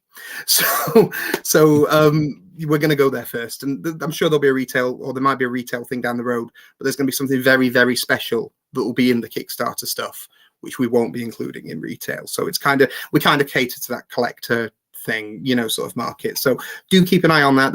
We actually have a separate page called Iconiq Studios Games. If you go and have a look at that, you'll be able to see, links to it, and you can actually go and follow the page. So when it goes live, you can get in and do all that, which is great. But I'm a big fan of this, and these have been tested and played behind the scenes and stuff like that. And this sort of stuff also helps us as a company as well, because sometimes we can do a board game, but the action figures are off the table. And then when they go, "Oh, you've done a board game and we're really happy with how you treat the license. Would you like to talk about X, Y, and Z?" And those doors then open. Because They Live, I know that's a little tricky, as we mentioned, but a 6-scale figure, that would be awesome. If it was on the table, I'd do it today. You know what I mean? I'm a massive fan of Carpenter and those things, and I know it's in the Neckers and stuff like that. But it's again, it's about market. And if I put Nada up tomorrow, I'd have a million people going, "Oh, where's Chun-Li?" So it's about balancing, balancing that. Exactly. So there are, as I say, that goes up on the 20th. That's fine. There is other stuff, like we do direct to market stuff as well. So if you go on Amazon, I mean, you can literally go on Amazon in the US or in the UK right now, and there's a game called 1%, a game of strategic chance. It's like, how can I describe it? There's like a gambling element to it. And then if you've ever seen like The Price is Right with the wheel, there's kind of that at the end where you roll 2 dice, and when you got to get 0-0 on the wheel to win The Price is Right. It's similar with that, but as you play the game, you can win chances, so you've got better odds of doing it. So initially the chances of winning are 1%, but your odds get better as you play it. And it's if you do buy it and you ever want instructions of how to play the drinking game that'll probably get you killed, please message me and I will do that, because it ain't in the instruction manual. But you run a risk, let me put it that way. So there is stuff like that. And also, I think these are going to hit our website very, very shortly, but they will hit. I think they've already snuck onto Amazon in the UK. That's what I need. Our website shortly is this is our Evil Dead 2 apparel. So we have the sort of 𝗕𝗓𝗓 the Riveter inspired groovy ash. I love it. I love it. I love it. Yeah, my son's gonna hate me because I think this is his T-shirt that I'm showing here. So, so there, and they're all Iconiq and Evil Dead branded and stuff. So if you're gonna go and see Evil Dead Rise, go and take an Evil Dead T-shirt with you. Go and pick one of those up, and you can go and do that. You might also see, if you see Studios Canal's stream of Evil Dead Rise, I think they will be wearing our T-shirts. Oh, really? Some point. So yeah, okay. They literally asked for some, and we were like, yeah, sure, whatever. Oh yeah. And this is my favorite. This is the one I want right there. This is the movie poster T-shirt, as it's called. And the thing that a lot of people don't really notice, and I'm making it really hard to see on camera, is you've got Deadeye Ash in the reflection of the chainsaw blade, which I really love. It's a little nice Easter egg there. Yeah, and you've got Henrietta and the deer, and we've got the hand holding the Necronomicon at the bottom and stuff like that. And you know, as you can see, we're quite faithful with the adaptations, and this is all Hugo's art as well. So if you it's beautiful, you know, so like if you're into the American Psycho box and you're into the art from They Live and you're into like the Ryu box, it's all the same guy. We try to keep the same artists on the payroll to, you know, perpetually work with, and so we have a particular style that we want to stick to in aesthetic as well. So if you like that style and you want to continue that style in other elements, so I'm gonna have this card game, I'm gonna have this. Yeah, I love that. You know, I love that. Apparel. You know, it's all little things that tell us, you know, yeah, we like this style, and it's all things that sell licenses, positive stuff. So yeah, it's amazing. I'm gonna have to get one of those Evil Dead shirts. That second one in particular, well, they're both awesome, but I really liked that whole collage there. That one is I will say, and I'm not making any assumptions about what size you are in T-shirts, but I will say, as a huskier guy, I made sure 2X. that there was plenty of sizes on the site that fulfilled my own tick box, because I wanted T-shirts. So, I know that's a problem for us, right? We're like, hey man, I really like this shirt, but you don't have it in my size. So there's, this is the beauty, is that Hugo, before working with us pretty much exclusively for a long time now, he was a T-shirt guy, and so like you'll have seen lots of things like he did a lot of 𝗕𝗓𝗓 the Riveter kind of things that you'll find them online of Cap, and in fact the most famous picture that went viral of his, that if I remember rightly, do you remember the Jared Leto being held by the Joaquin Phoenix Joker painting his face and he looks really shocked? Yeah, Hugo did that and it went viral, and we had to like.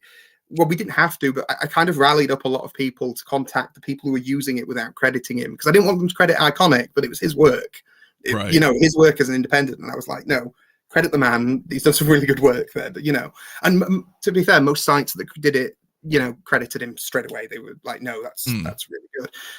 So that was quite positive. But that's the whole point. He came from that industry, so it was really good at things like sizing and stuff like that. He got, because I know this as a huskier guy, there's always a thing where you'll buy a T-shirt and then the logo's really tiny because you're bigger, and they've just you're like one size fits all logos, and they've not considered the, you know, the how it should look consistently. Proper scale, right? Right? I know. And the other thing that a lot of people don't think about, when in T-shirt printing, and this might be really boring for some of you, but I apologize, but it's cool. It's cool stuff. When you're printing a black T-shirt, and it's on black, and there's black in the design, what you shouldn't do is put extra print where the black is.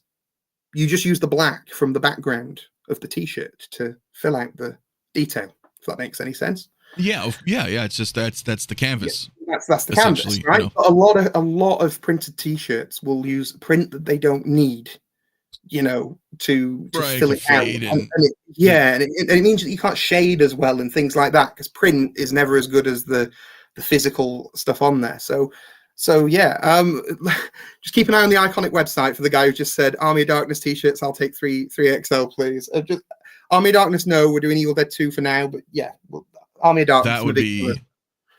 I love Army of Darkness as well. So do I. But different companies. That's the problem. It's the rights to Evil Dead and Army of Darkness. One's with MGM, and the others with Studio Canal. So, yeah. There you have it, guys. Damn, it's all about licensing, man. Who holds all about what licensing? And what they're willing to in licensing. So much weird stuff, right? I've had meetings with the NFL and all sorts of things, and you go, "What, really? There's one company that owns the players' likenesses and the numbers, and another company that owns the shirts and the jerseys, and you've got to get licenses from both of them and combine them, and they've both got to agree on the things. What? Right. So now they have to have meetings because they're both shared, license holders. But even just having a conversation with them requires getting both those people around the table. So you can imagine if you ever secure something or decide to go down the road with it, you can imagine how difficult that is as a process. So yeah, absolutely. But yeah, we do have another $5 super chat, man. I do appreciate that. It says, I apologize if you've already answered. What about NBA, NFL? I know Enterprise has NBA. So NBA will be NBA. I don't know if the players' situation split. I imagine there's a lot of likeness ownership and all sorts of stuff like with that. I know that Jordan and the Enterbay license, they paid a lot for that, and I'm pretty sure they continue to renew that. So I wouldn't be surprised if the Jordan element of that is massively locked down. Jordan's locked, yeah, I'm sure, because he's become a verb where people always he's the Michael Jordan of this or that. I mean, it's Jordan. Like he is not cheap by any stretch. I mean, we could, yeah. So I think Enterbay made their money off him back in the day. We realized that they could just live off that, and there's a new version of Jordan out, right? Great. Right. Then do retired players with older Reebok jerseys. It's a different mess too. Oh my, you have no idea how difficult it is. Like we were talking about the CD case with the Huey Lewis and the News thing. There's lots of things where you've got to be so careful with, that's a branded version of this. We've got to make sure it's not the branded version of this. The American Psycho knife. I remember when we molded that and we sent the original design over to the studio, they were originally like, we're worried that it might be quite close to the one from the film. So they were worried about like the knife company coming after us. Their legal team were like that. And so I literally went to the store and bought a load of knives that had very, very similar things and went, this is the official one from Psycho. This is our one. And ours looks more like these home brand ones of this, and this. So it's not a shared design. So I had to prove to legal that the bobbles on the end of the knife handle didn't match the ones from the film. That's how technical it can get sometimes. So when you're like, why isn't that a proper Rolex, or why isn't that a this? Third party have that luxury where they can just go, hell with it, I'll do whatever I want. But licensed don't. However, with Ali, the flip side of that was when we got the Everlast stuff, that I expected that to be some massive licensing deal that we were going to have to go through, and it'd be a real pain. And we literally contacted Everlast and they went, you're making Ali, right? Cool. What you doing? Blah blah blah. And we showed them, and they went, yeah, cool. You just use it. I'm like, what? Well, what, really? All right, cool. Yeah, it's fine. It's fine. It'll help us. It's fine. We're good. Well, so that's also brand awareness for them. Massive props to Everlast. I had loads of respect for how easy they made my life. Awesome. With that. So yeah. That is very cool. Daryl Smith says, well, you've just got another customer. Ken will be my first figure.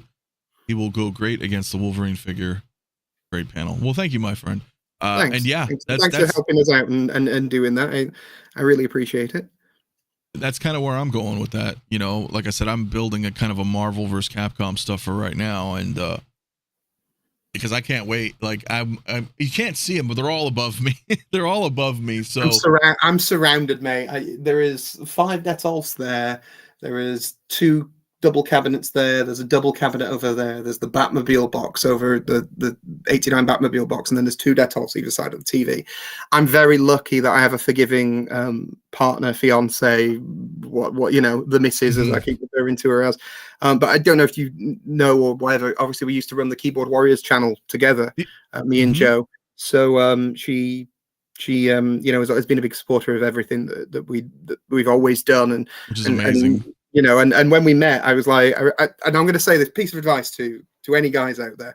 We met like 8-9 years ago, And I remember sort of going, listen, before you come into my house, I need to explain that there's some dolls from movies. Okay. Right. And I don't want this to be weird, but I'm just explaining this beforehand because I was really worried. You know, I like this girl and whatever. And she came in and then spent half an hour looking at the collection, like just walking around. Oh my God, that's really cool. And I love this and whatever. And she was in. And I was like, yeah, this lady's the right lady. And now we've got a son together and my other son who's our stepson. And, just finding the right person was very, a very lucky that's thing. amazing. Really supportive of the whole Iconiq thing as well. So, right. So, yeah. Well, I mean, cause I've always had to do that as well. I'm like, all right, I'm about to bring this girl over. How do I proceed? As a collector, right? It's for anybody else, it's our everyday life. So you think about it, you're like, all right, I have a lot of high-end, realistic figures. Realistic dolls to the human public. Like for us, it's action figures, and we get very. But to other people on the outside, especially if there's a lot of Black Widows in your collection, or something, there's a are you collecting Barbies conversation that might come up, and it's sort of trying to educate right, people. It's dolls or action figures, and then which one's the lesser of two. Yeah, and how much do these toys cost? Well, $200 plus. Yeah, and that's what's tough, right? Because for a lot of casual people, they don't know. They just see it as like, oh, that was like a $10 thing from the store or something, or exactly. And you're like, no. Yeah. And then again, like you said, what are you collecting? You got a bunch of Chun-Lis and Camis and Black Widows, and then, what are they? It's a fine line being a collector. I tell you what. Yeah, but I think the whole point is, and I know we're probably getting into relationship advice you're never kind of expected to get into and taking on this call. But I think the whole point is be yourself, be honest about what you do from a collecting point of view, or video games, or whatever the hell the thing is you do, and find the right person who fits in with that.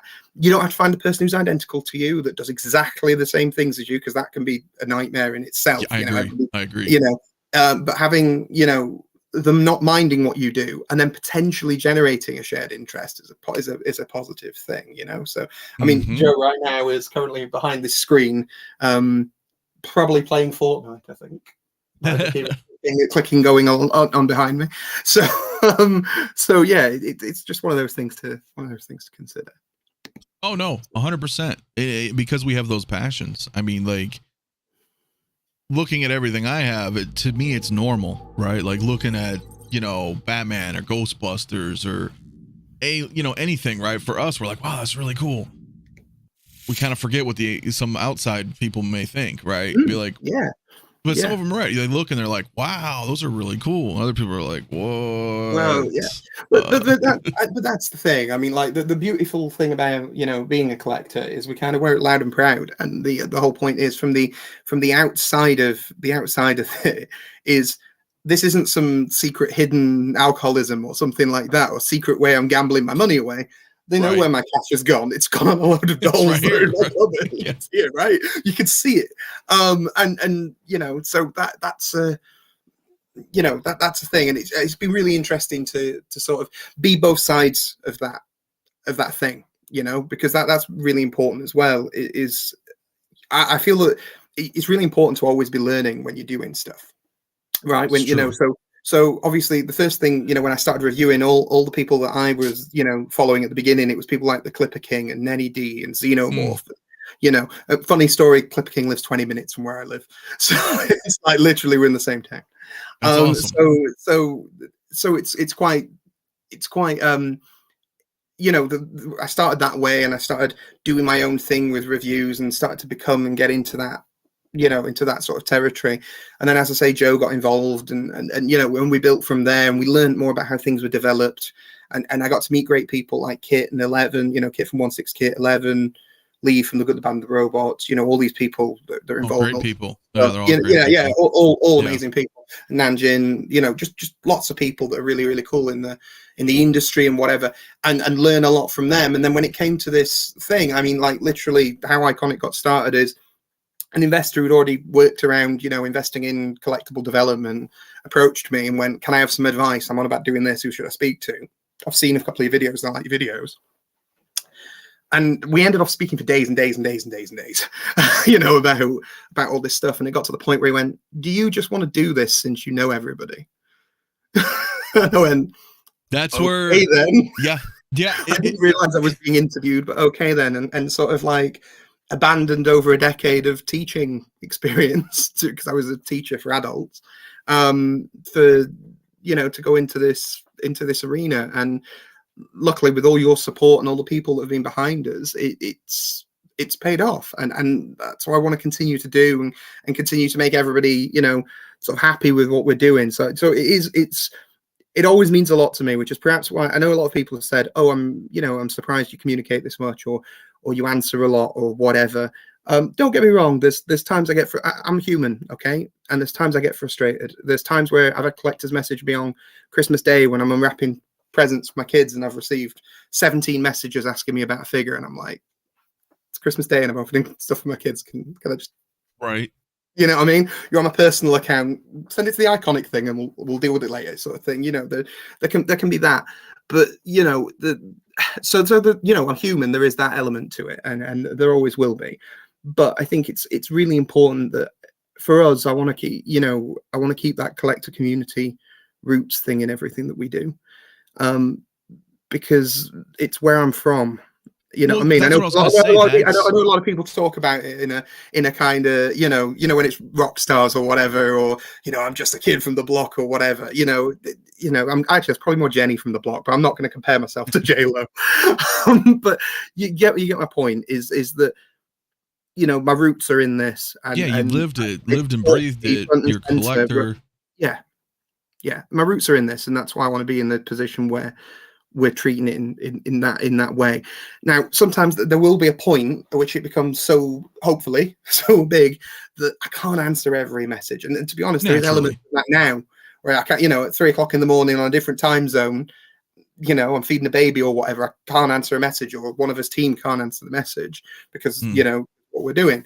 But we will always try to maintain that contact as much as possible, if that makes sense.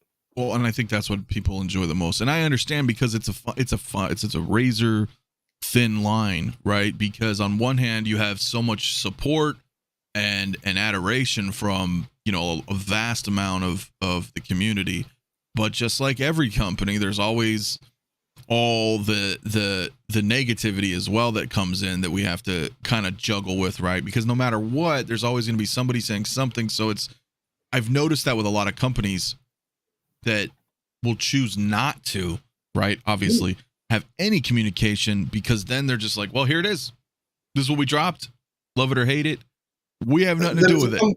There's a company recently, and we'll remain nameless because I'm not going to out them. I noticed that they turned comments off. And I was like, why? You know what I mean? Like, I get, you know, the only reason I think we've ever hidden a comment ever is if something really personal has been said about somebody, and it's often somebody, like, if it's me, I'll take it, I don't care. But if it's like somebody to somebody else in the comments, and maybe there's a slur in there, or there's some language that's a little bit, you know, that's the limit. Because this, you know, because one, you know what social media are like these days, they'll have you and go, why are you allowing this on your page, and shut you down, right? But also there is also that element of, we've got to maintain a community atmosphere.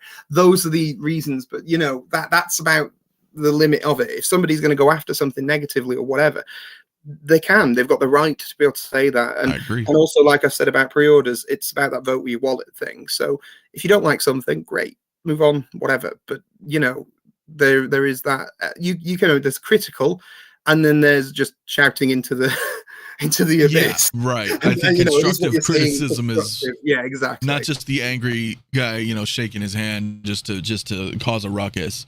Oh, this looks like trash, or blah blah blah, right? Like, I get it. You know, it's best to, for me anyway, right, especially being rooted in the community as well, is that you just have constructive criticism. You know, or I would like to have seen this, or, oh man, I think this sculpt could probably be better, or this, and then as a company, not, you know, genuinely, you know, you can listen to that, you can decide what to do with that, but shutting down everything like that, yeah, you're going to end up just kind of, now you have this echo chamber of sorts where you're not listening, and we've seen this. I mean, even with Hot Toys, I mean, and they don't communicate at all, really, right? But they saw like what happened with the Tony Stark head sculpt. They changed that when everybody voiced their, you know. So it's good, even if they don't communicate. It's still good to listen to all the feedback, you know, good or bad, right? Because that's how you improve, in my opinion. Absolutely. And you know, like I said, sometimes there's reasons you can't publicly say a thing is like a thing, right? I cannot tell you, this is a really good, interesting one. I cannot tell you the amount of people that asked why we hadn't slicked Elvis's hair back for the white jumpsuit one. Mm-hmm. Because Elvis's hair was never like that in that era of Elvis. Back in black, yeah, prior to that, 50s stuff, slicked back, absolutely.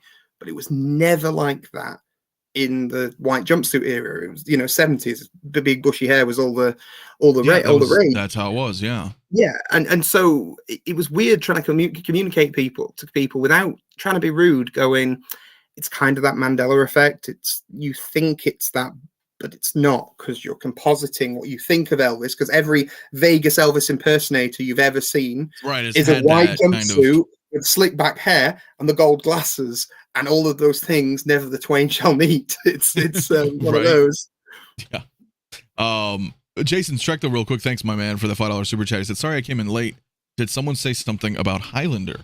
I was just merely quoting a film. I don't know what you could possibly mean. That's right. Not at all. Not at all, man. Look, it's fair to say there's something Highlander coming.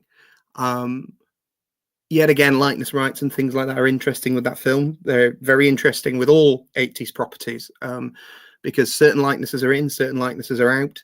Certain things you're allowed to do, certain things you aren't allowed to do. Certain brands are in, certain brands are out. Right. So there's a very deliberate choice in the thing that we're doing, and I hope you'll see that when we do it. How can I put it? I was kind of explaining to this before the cameras went on, that quite a lot of the time, Star Wars kind of really changed the industry from a licensing point of view, because all the likenesses and all the toys and everything were signed away to Luke, to Lucas, and he made a fortune off it. I want to bring you up real quick. After those toys went crazy, after those toy lines went crazy, the people who were in films in the 80s kind of went, I want a piece of that. And because they decided that they wanted a piece of that, it meant a lot of them went, well, I'm keeping my rights and I want people to have to buy my rights, and so on and so forth. And so what that created is a real situation where there are certain films where certain rights are tied to them, certain films where they're not, certain films where you have to go through a different approval process. And so that's why you'll see different things go in and go out. And like I was saying earlier, it's why Psycho came on board when it did. So you'll see what we're doing with Highlander. I am very proud of what we've done and the way it looks, and the sculpts, they're awesome. But I can't talk about it more than that until things approved and everything's, that's about the best I can do. So yeah. No, that's awesome. I can't wait to see what else is going on there. Sorry, it said I had a package delivered. Interesting. You'll look and it'll be in like some neighbors. She said it was hand delivered. I love when they do that. To a resident, and yet here I am. Here you are live on camera. Just clip this video and send it. I should clip it and send it to Amazon for proof. I remember once when I bought the Hot Toys Hall of Armor on discount in the UK, like really cheap. And it's massive. If you've ever had that box, it's huge. And there was a big sign on my door because we were out doing the gardening at the back. The massive sign that said, "We are round the back of the house. Just call round and we'll pick up whatever package it is." And they carried this massive box to the front door, placed it down, took the photo, and all you can see is the top of the box and then the sign saying, "We're in the back garden, just shout us and we'll come and get it." And I remember taking it into the company and going, "Really?" And they're like, "Yeah, that guy's fired." Felt so bad. But wow. it was just one of those where I was like, come on. This is absolutely wrong. I'm just checking it right now, and that's what I checked. My roommate is here, but nobody came to the door, and it shows crazy, proper. Man. So now I'm gonna have to call them and be like, "Who did you hand deliver this to? Because did someone else just get a figure?" because that's what I had coming in through Amazon. Oh, great. What did you have coming? Anything good? Well, I already had one, but I ended up picking up a second to the Mondo Wolverine, the 6-scale Wolverine. Ah, right, yeah. So congratulations to whoever's got that new Mondo Wolverine. I know, because clearly I don't know what just happened. So that's a story for after the fact. So wow, yeah, hand delivered to some random guy. I don't know what just happened, but the funny thing is here we have a locker, like an Amazon hub locker. So that's usually where they'll go. They'll put it in. They'll send you an email, and then you go type in the locker code and it opens up. Yep. I did not receive such email. So anyway, yeah, guess I'm gonna have to figure that one out after the show. Hey man, our local Amazon hub locker is really funny. It's at a hospital, so we have to go into the hospital to pick up Amazon stuff. You feel so weird every time you're doing it. It's a really odd. Right, like why am I here at the hospital? Need to pick up a package. So, yeah. I just Nathan walking in a sling whenever I need to pick one up, Right, exactly. Hell yeah. Nathan says, I was so impressed with the iconic Ryu. Not only can you count me in for picking up Ken, but also any Street Fighter figures that you release. The packaging and box is incredible as well. Thank you for that comment, Nathan. And seriously, the whole point about what you've just said is why Ryu was put in hand first and why there was that gap. That what you've just said is literally the reason we're not releasing other characters from the line until people have got it in hand, because you just said, I'm in because I've had it in hand and I know it's good. Can you imagine if you'd gone, I'm going to go in on Ryu and I'll wait to see if he's good before I pre-order Ken and all the other people, and then perhaps if you'd missed out or it stunted the line or any of that stuff, that's exactly the reason we committed to the line in the way that we did. So I am sorry there's been that gap, but as I say, we can open the floodgates now. So yeah. No, it's amazing. It's amazing, and it's crazy how quick Ryu sold. Were you a little surprised by that, or? Well, yeah. Every bit of this is a gamble. I know it sounds really awful to say that, but I think anytime you take a license, and you go out there and go, "Hi guys, we've got this thing and we want to see if you're in." It's always a risk. You know what I mean? There's always the risk you could open the things and 3 people pre-order the figure, and I'm not going to name them because I think it's inappropriate, but we have seen certain companies withdraw figures from sale. You know what I mean? Like they've cancelled a pre-order. Right. I think we've seen a handful of them, and there's been a couple of statues recently where it's just not met the expected quota, so they've removed it. And so it's always a privilege to be able to open it up and go right, yeah, here we go. And as I say, we do produce things to our pre-order amount, so it isn't a matter of that we produce X amount of thousand and then hope they sell out. If a lower amount of something is pre-ordered, there are going to be less on the market, full stop.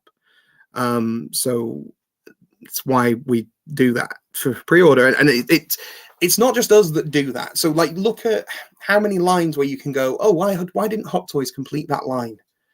Because they'll have looked at it and gone, did all the other figures sell up to that point? Do you know what I think is a really good example? Cyborg and how long that figure took to come out. Okay.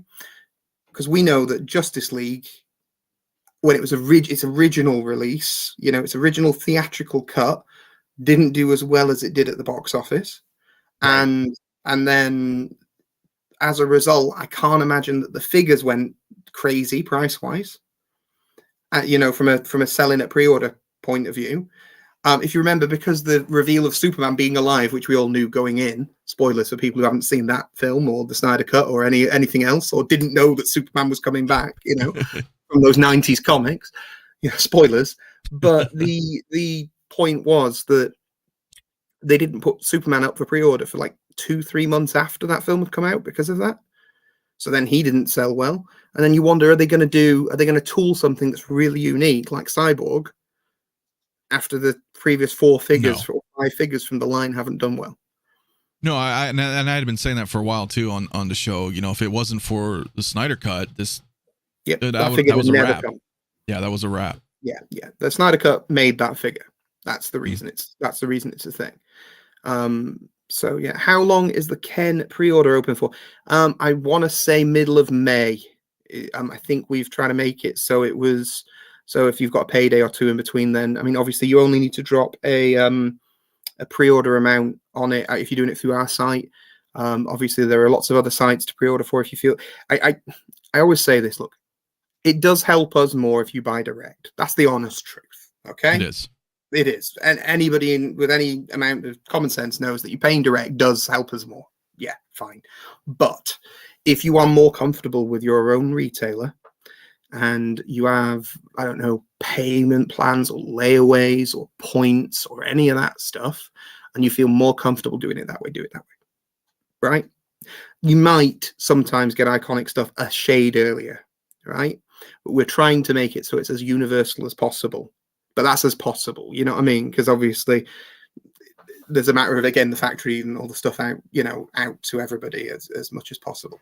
But, you know, in general, pre-order where you're comfortable and where works for your finance best. It would be my advice. Oh, 100%. Because I always say that too as well. Like with X06, buy directly from the site. Yeah. I understand, like with Sideshow, you know, you're comfortable there. They offer payment plans, of course, you know, whatever you're comfortable with. But yeah, it always direct is best for companies. It always is.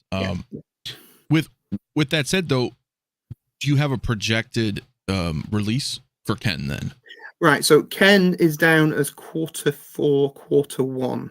So the reason we've said this, right? So there was I'll probably say stuff I shouldn't say now, but because there was internal discussion of us just saying Q1 next year.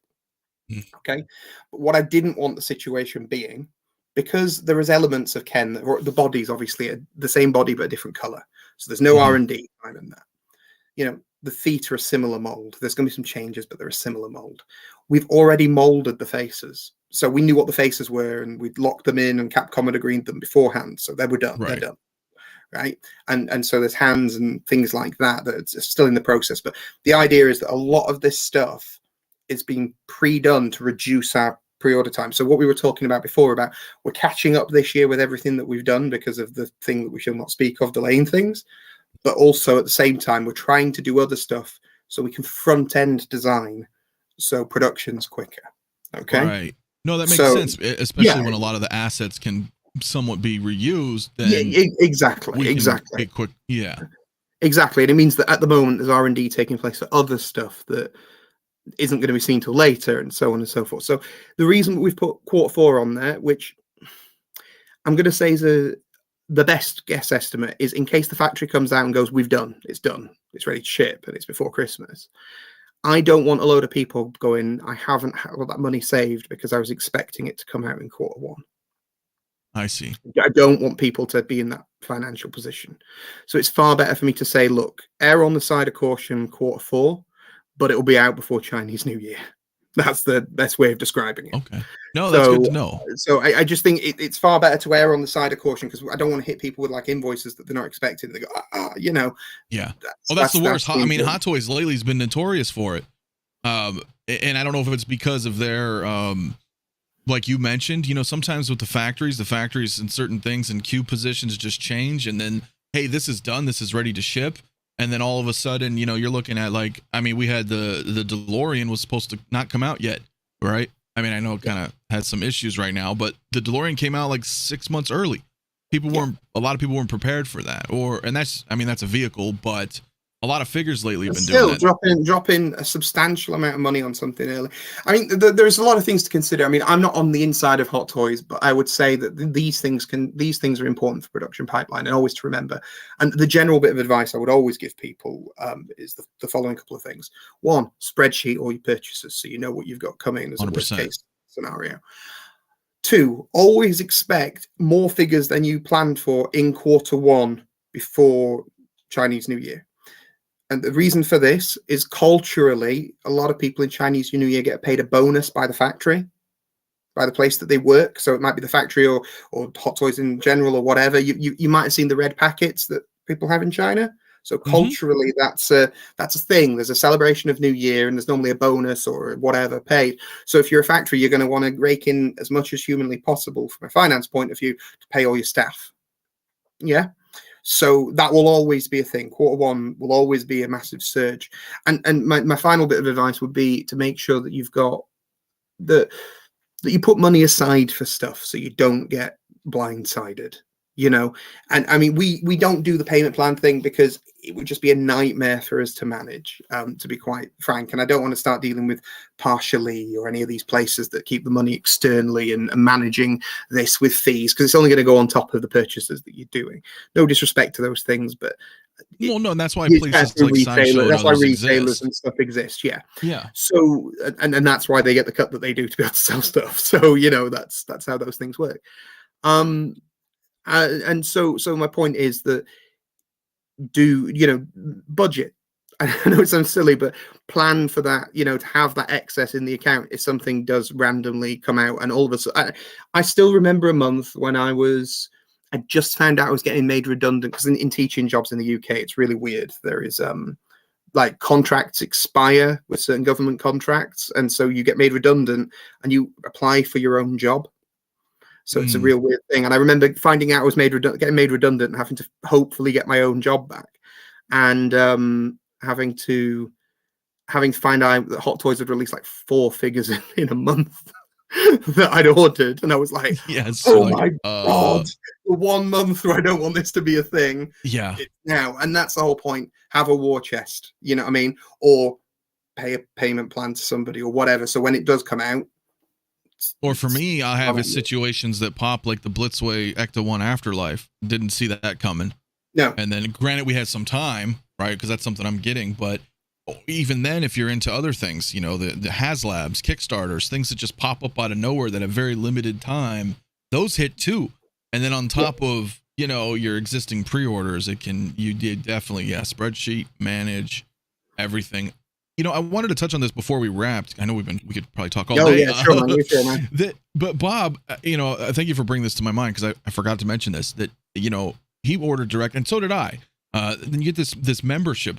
Is there something you can talk a little bit about that for people? Yeah, sure. So if you look if you ordered Ryu on the like, you know, the credit sheet that's at the beginning with the moves list, at the bottom section of that, there will be a registration code for registering your product, okay, with us direct.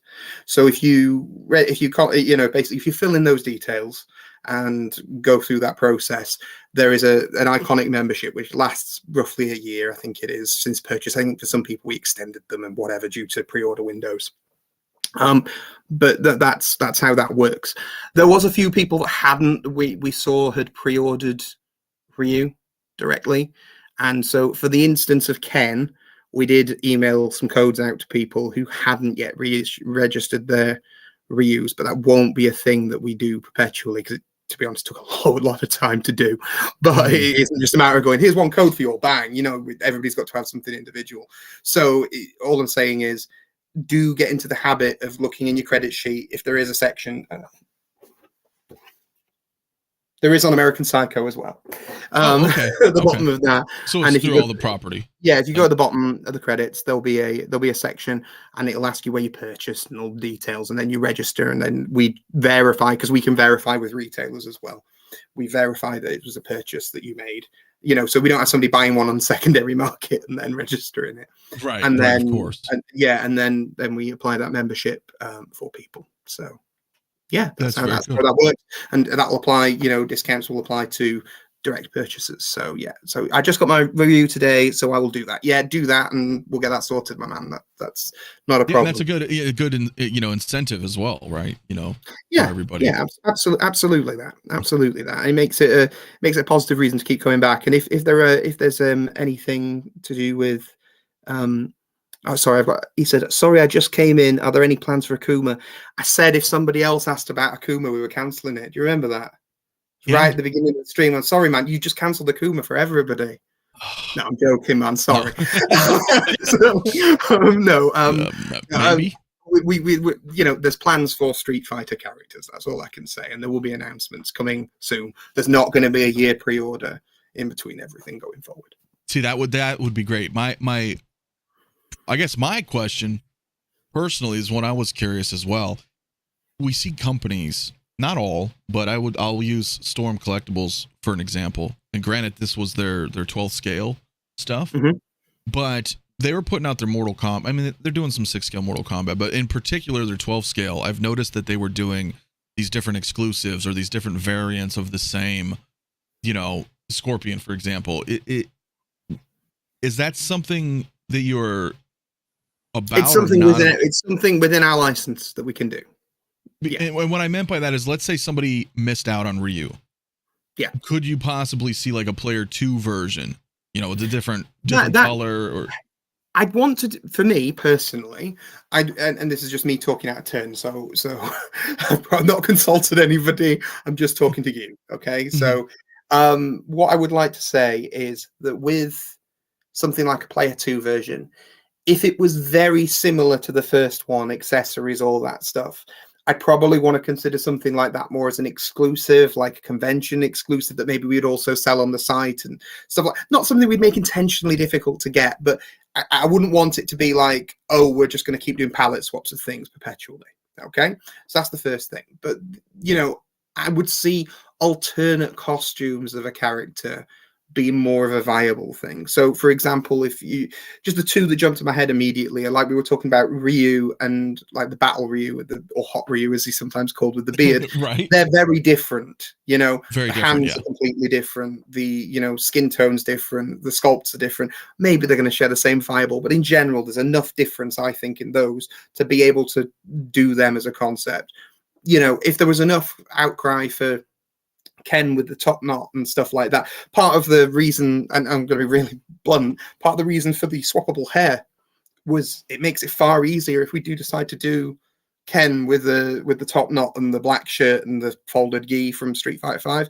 If right, that, so you can mix and match, sort of. We could do that, you know what I mean? And you could swap hairs over and everything would be compatible. So that was planned intentionally as a thing that we could do if we decided to do that. I don't know that that'll be a thing, but you know, sales and all sorts of stuff in the background might dictate that.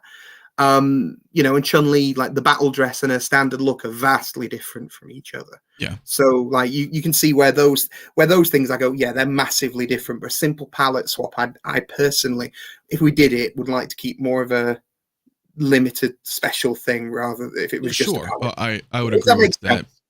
Well, then, and it also kind of, for some collectors, it may actually deter them as well, you know, from having, this isn't as exclusive. It's just, oh, here's another, they're just going to, you know, make it this way or, you know, this, exactly, this different color. And I just want to be really clear that none of those are planned right now. I'm literally talking out of turn, you know, that none of those are on the list at this time that I'm speaking. Okay. Hey, success. So yeah, I texted my roommate. I said, "Can you go look at the hub for me? Because maybe there's no room in it." And you know, delivery guys, they're like, "Well, I can't put it in the locker. I'll just leave it outside." Just on top. It's fine. Here it is. He got it for me. So thank God. I was about to. So somebody did get that Wolverine. It was you. Well done. Yeah, it was. So yes, that's awesome. Evil Ryu, yes. Perhaps that could be a thing, or Violent Ken. If they're within the license for 5, potentially. Obviously, everything's done on a character, you know, so not always a license-wide basis. You know, some things are done on character, or some things are dependent on characters in order. There's lots of weird behind-the-scenes stuff, but yeah. So it's as of right now, you're literally locked into Street Fighter 5. Right now, that's the space we're in that I can discuss publicly. If that makes sense. Okay. That makes sense. That's a way of saying that. I'm not telling you anything in a very polite. No, that's fine. No, like I'm talking. It's okay. Listen, this is all being recorded, documented on YouTube, so we can. Yeah, you can dissect. That's awesome. Like he kind of said this. He kind of didn't say it, you know. Because I'm all about Evil Ryu for me was one of my favorites. I don't remember if he was in 5 because I barely played 5. I have a feeling there was another version of Ryu with like a concave kind of chest from 5, if I remember right. I need to go in. Yeah. Was Goken in 5? You know, his master? I don't remember. Or was he in 4? I think that was 4. I might be completely wrong. Yeah, I'm blanking now because I'm talking. I do the big talk like, oh, I love video games and I love all this stuff, and then I blank when I'm talking. Right, then I'm like, hey, what was your favorite part of 1999? No, right? No. Well, because I don't even know if Chun-Li had her Street Fighter Alpha outfit. I think it was DLC. I think it was story mode DLC stuff. So I'm pretty sure I've seen the alpha version in that game. Well, or if it wasn't, it was a very good mod. If it wasn't, it was a very good mod that I've seen. Not that I've been doing any research on Chun-Li for any reason as a company. Right? No, it's why would I be looking at pictures? I just want to look at pictures on the internet. Just want to look at pictures of Chun-Li. There's nothing wrong with that. We don't judge here. Publicly admitted. Yeah, that's right. Oh man, that's great because the reason I mention that is because, as we talked about a little bit earlier, if you're gonna do R&D for a new body, what great way, for a company, right? To be able to be like, hey, listen, we made this Chun-Li's body. We can't really use her for, say, Cammy, right? That's going to have to use a different body or some Sagat. Yeah, exactly. Right. So then if you're like, you know what, though, there's enough, like you mentioned with Ryu, there's enough distinct difference here that we could reuse the body. We could put out a Street Fighter Alpha version, perhaps, or, things like that. That's the type of mentality I always have too. How can we, within the reason? It goes wider than Street Fighter. I mean, like, yeah, there's stuff where the bodies could seep into other elements of other properties and stuff like that, depending on what it was and if it was appropriate. Not for anything that we've got, and I'm not trying to be cryptic, but I just mean, there's things where I look at it and go, oh, I can imagine putting that body on X comic book character or sure. Thing. And it's or easy to King look of at Fighters Mai or something if you exactly. So there's stuff where you can look at stuff and go, I can see where that could be used in another context. And that's the beauty of having a bank of bodies when it comes to this. That sounds really, I hope nobody clips that and makes it a bank of bodies. Hi, I've got a bank of bodies, the police come round. No, the point is that having that that's what Hot Toys did really well for a number of years, is they built a library of bodies that when a new character came out, they were like, here's this guy and he's on this TTM and this TTM and so on and so forth. And they built a library of stuff. Now, I would argue that maybe there should be more female bodies of varying heights and stuff, but that's they can improve a little on that. But I think they're doing really well on that. And I'll never speak ill of Hot Toys. I've got loads of them. You know what I mean? And they've done an amazing job, and have a lot of respect for. And I have a lot of respect for anybody who steps into sort of the arena and goes, "We're gonna have a go." So yeah. Well, and I think a lot of people don't understand this, and you can probably attest to this as well, that in the world of 6 scale, one of the most expensive things to really do is to manufacture and produce your own body. Yes, it's massively expensive. People think it's likeness rights and this and that, and there could be to an extent, but they're bodies, expensive. They're bodies expensive. Are the most expensive thing to do. Yeah. So just the best way of looking at something from an outside perspective, forget about the clothes, forget about all that stuff. If you're just thinking of pure plastic, how many pieces is in the figure that you have? And then how many pieces, separately taking that out, is in that body? And you imagine all those little bits and joints and everything putting together. Each one of those has got a mold. Each one of those has got a mold that's got to last for thousands upon thousands of units, repeated again and again and again and again.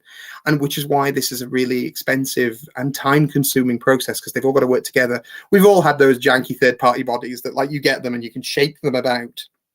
Yeah. Because they're not connected properly to each other. Yes, so it's all that mold tolerance and stuff like that. And it was one of the reasons we delayed Psycho, because we weren't happy with like the mold tolerances on the hair. Like, just to go back to it, like, if you know what you're looking for, you know where the seams are. But it's like knowing that this curly hair piece here is separate to a piece here, which is separate to a piece here. And like, there's several pieces of his hair. And then if we have a look up inside, you can see that there's an upper row of teeth and a bottom row of teeth. So you think of how many pieces of plastic are actually involved in that head and manufacturing that. And you think, wow, actually, that's quite the amount of testing and getting it to that stage where you're like, whereas something like the standard Bateman head, which is a lot easier to just be able to go, yeah, that's a piece PVC and there's no teeth and some details. It doesn't mean that it's not hard to produce and make sure all the details and all that stuff's in there, but it's a lot harder to go, this is a multi-part thing and we've got to bring it down. Very true. Yeah, Hot Toys Hotline, good question. Says a lot of people are speculating that there may be some dye bleeding on Ken from the gi to the body. Do you have any thoughts on this, or is there any recommendations or anything like that? And not you mentioned this earlier in the stream. This is what, 2 years now? This body's a nasty old body, this guy. But this has been on this guy for months, and we're good.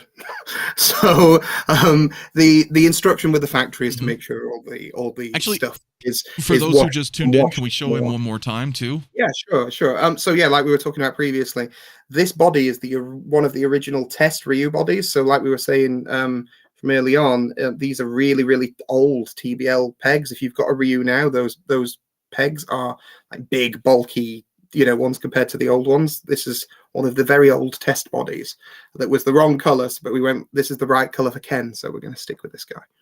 So yeah, just like we've had that on there, and so there may be speculation, but so far nothing. And that's from the samples that we've tried it with. But we will make every effort to make sure that there is a reduced chance of dye bleed and stuff like that. I mean, there comes a point where we could fully line the thing, but at that point, are you sacrificing the wires and the moving and stuff like that? You get where I'm coming from. It's sort of at that point we end up with a big puffer jacket, and is that something that's going to be viable? No, and that people are going to like? 100% agree with that. And so I'd rather go. We'll make as much effort as we can so there isn't a dye bleed. But I obviously can't project 5 years into the future unless you want me to sit on Ken's pre-order for 5 years and not release him. We can't do that. No, not at all. It's balance. One thing I liked too is, I don't know if anybody's, well, I'm sure there's probably some people out there, but I took Ryu's gi off. Yep. I had him shirtless for a little bit just because I also wanted to see, because again, there's a big TB League fan base as well. Absolutely. And there was somebody who I saw had painted the nipples on it, which I was like, we didn't do that. Well, I was like a little bit like, okay, each their own. There are, let me put it this way, and this is no disrespect to anybody who does it. It's something I never expected to find was Rule 34 version of that Ryu on the internet. That was something I never expected to find, but was one day sent and was like, oh, okay. There's lots of groups out there, man. There is. We'll leave it at that. You guys go search some Bison stuff, and so don't send it me. I know it exists. Okay. Right. Have you seen this? Yeah, I have. Yeah. It exists. So yeah. That's awesome. Guys, what do you think? You think we should probably wrap then? I'm getting kind of whatever works. I mean, if anybody else in the chat have any other questions, then we can probably answer a few more questions here for the next 5-10 minutes. If there's any here, we'll check in the chat. And be sure to hit the like, subscribe if you're new to the channel, guys. We're make sure that do that. That's definitely an important thing. That is, and it helps. Yeah. People not keeping it PG-13 in the chat at the moment. I can't answer a lot of those questions. Right. If there was a bearded sculpt, I'd take the gi off. Yeah, and that's what we were kind of talking about. That perhaps. That's what I'm saying. That's why we couldn't put the bearded sculpt in with the stock one, because you take the beard off, but also the skin tone would be wrong for like. Let me put it this way: if you even go in Fortnite and play as the Ryu character in Fortnite and swap the characters, the skin tone changes. That's how insistent they would be on it. Yeah, licensing, man. It has to be very. Licensing. Got to be the thing. You can't make it up. Okay. Well, we do have a couple questions. Okay, Nathan says, "What would be your most wanted franchise?" Right, it's difficult to talk about because there's things that there's conversations that I have that are in sort of process. So, right, so this is a real difficult one, right? And I will talk about the what's my most wanted franchise, but let me just explain a little bit deeper. if anybody, any company comes out and goes, oh yeah, and we want this, and we want this franchise, and we're going to get this, and we're going to do community polls, and we're going to do all this sort of stuff, and it's really, really public about it, I would never want to do that with you, because the whole thing is, if I say I really want to do this thing, what's to stop another company going under and just taking that before we get there? That's the first. Yes, there's a lot of that. We know this. There's a lot of that. Me and you have probably spoken to the same person about the same thing, but I can tell you that there was a time where I was consulting, and this is way pre-Iconiq. I can tell you there was a time where I consulted on some designs for a PS4 Spider-Man before Hot Toys had that license with a company. I am well aware of that whole situation. Yeah, me and you know exactly who we're talking about, then that's fine. Yep. So I'm trying to be like, as you know, I consulted on weird designs and ways of making the material move so it wouldn't so it could fold out and fold back in without you having to have the pleather suit and stuff like that. You know, there was all sorts of weird and wonderful ideas that I had and consulted on, and then literally another company took it. And, you know, that happens a lot. That happens a lot where somebody's intending to take something and they're quite public about trying to take a thing. And then some of the company goes and snips it from them. I will say, yeah. And I can just say it for the record out there, but that same situation happened with Pennywise. Yep. So it's always good to and the ancillary your cards to your chest. The Arrow franchise as well, if I remember rightly. Yeah. Which that was the other one. Seemed to do anything with. They didn't do anything with, but a certain company went and bought them just to spite another company. Yep, that happened. Yeah. So there's loads of these weird in-industry stories that people don't talk about. So that's why, for me, I know it sounds really. Somebody put in the comments a while ago. They went, "Oh, you should do polls," and it's like, why would I do feedback for other companies? Because that's what they do. We all watch each other. Yes, we all watch each that's other a very and go, tricky. Oh, that's what we do and whatever, and harvest that information. And I don't want to give any, and this is not a dig at inArt by any stretch, but I've noticed they were doing all these polls these past 6 months, right? And I'm looking at it, and I'm like, oh, well, look at the #1 poll. Okay, that's Terminator, Aliens, yep. Right? So as another company, I could be like, wow, okay, well, look, they just did all the market research for us. We can see that there's a high demand for Terminator or Aliens. Yep. And do you know what the worst part is? Let's beat them to it. I know who has Terminator. So I know who has Ghostbusters. Terminator because of the conversations that we have with licensing companies. So I know that it's blocked and that it's whatever. So yeah, again, like, what stops the other company just re-upping the license, or to prevent them, or there's lots of stuff like that where it can become really dangerous, is what I'm trying to say. Yes. So that's I mean, look at the situation with the 3 Batmobiles.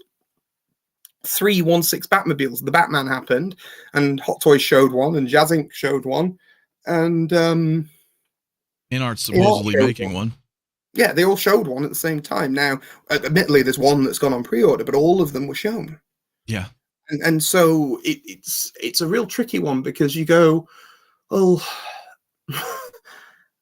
nobody wants to be in that position, because, like, this is a really good point, actually, and I'm sorry to keep rambling on. No. There was a thing where somebody said in the comments a while ago, and I remember taking it kind of like and meditating on it, sort of thing, was somebody said that it's always good for more than one company to have licenses, and that's like the worst thing, right?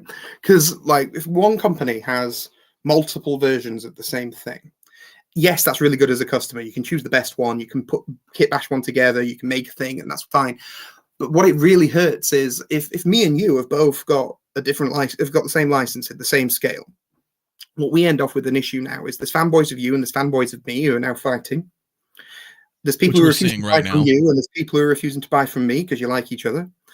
And then there's people who are stuck in between trying to work out which is the best. So maybe don't pre-order and wait till the new one comes out. And then both of us go back and report our sales figures to the licensor, and both of them are lower than we expected, because we've now halved or less than we expected, based on projections. And they go, oh, both of you guys aren't performing very well. This is not what we're like. Why did we give you a license? No one's buying your shit. And it's like, well, exactly. It's because we have a competing company sharing. Because I'm in the same boat. How many people in the chat right now or plus anybody you've probably watched on YouTube or in the community says, I'm gonna wait and see. I'm gonna take the wait and see approach. We have a 2022 Batman coming out that's from inArt, and we have a 2022 Batman coming out from Hot Toys, and we've had this conversation.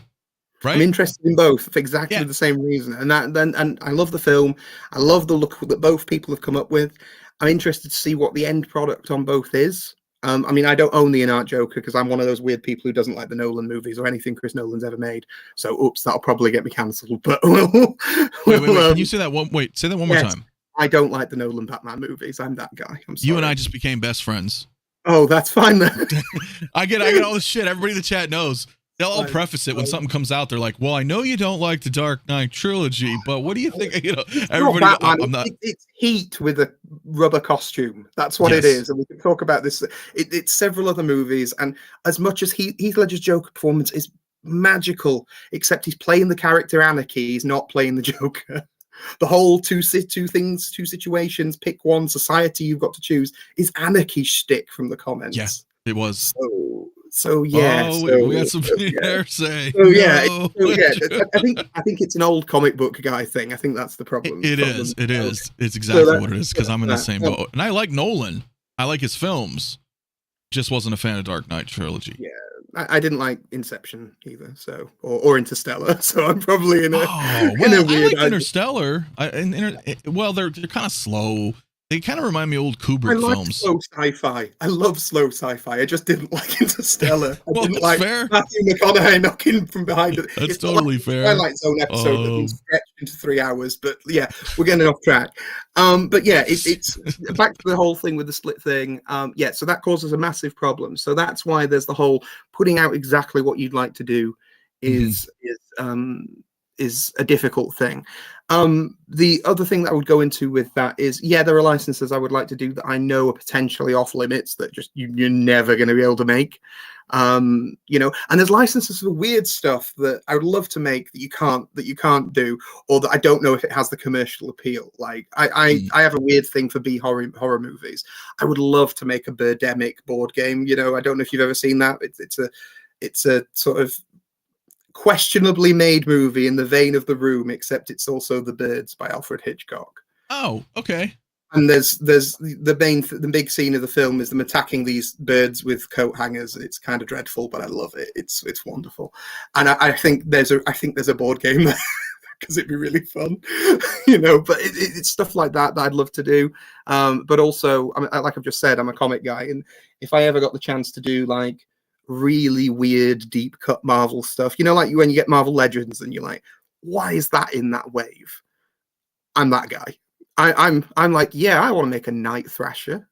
I want that guy. I want 90s Prowler. I want Felicia Hardy's dad, Black Cat. I want these sorts of weird characters that resonate. Really sort of gaudy hobgoblins, some of the weird Night Kane from the Clone Saga, and weird stuff. You're like, who's this for? It's for me.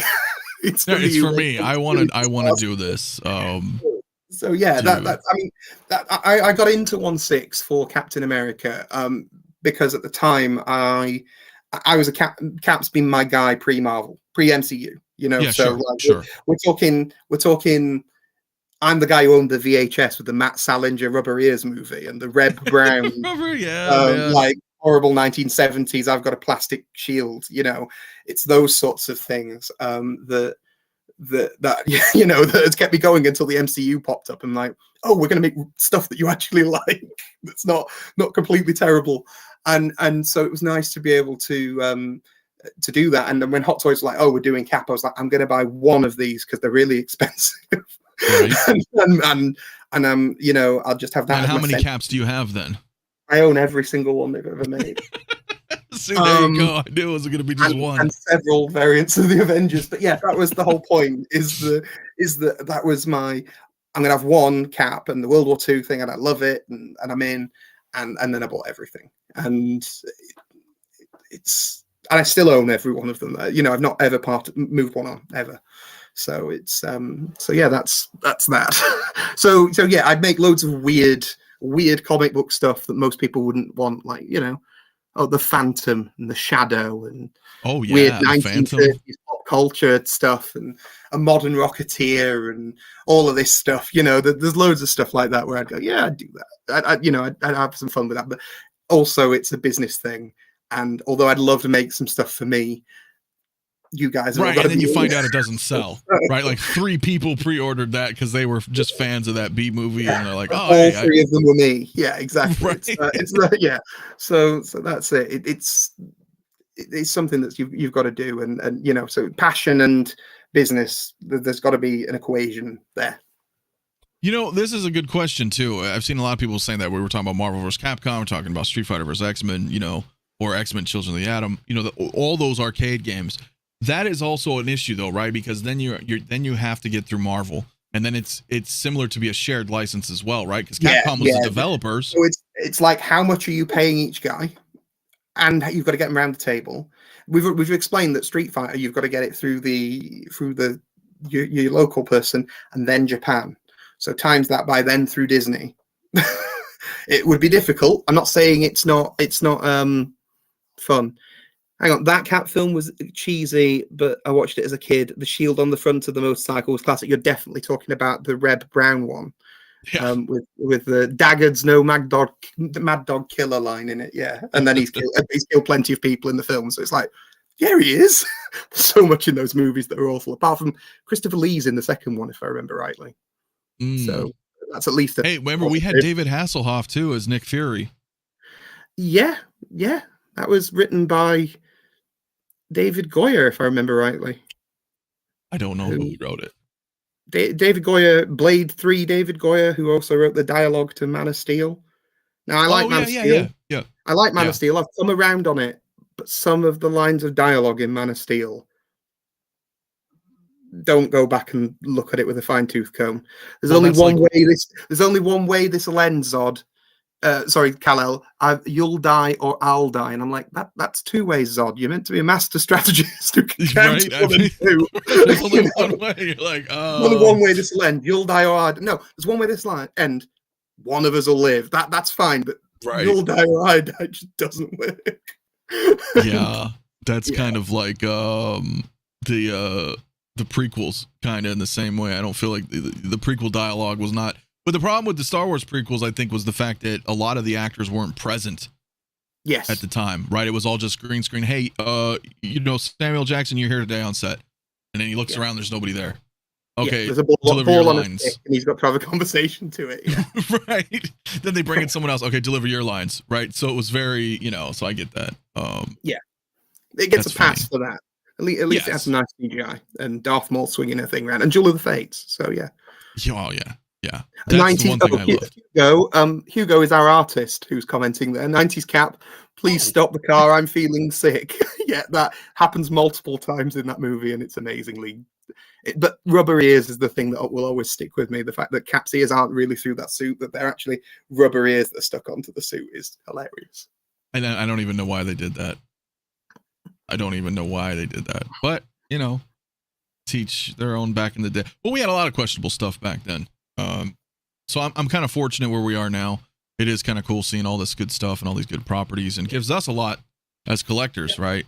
Yep. No more Shaquille O'Neal as Steel or anything like that. So we're good. No. I remember that.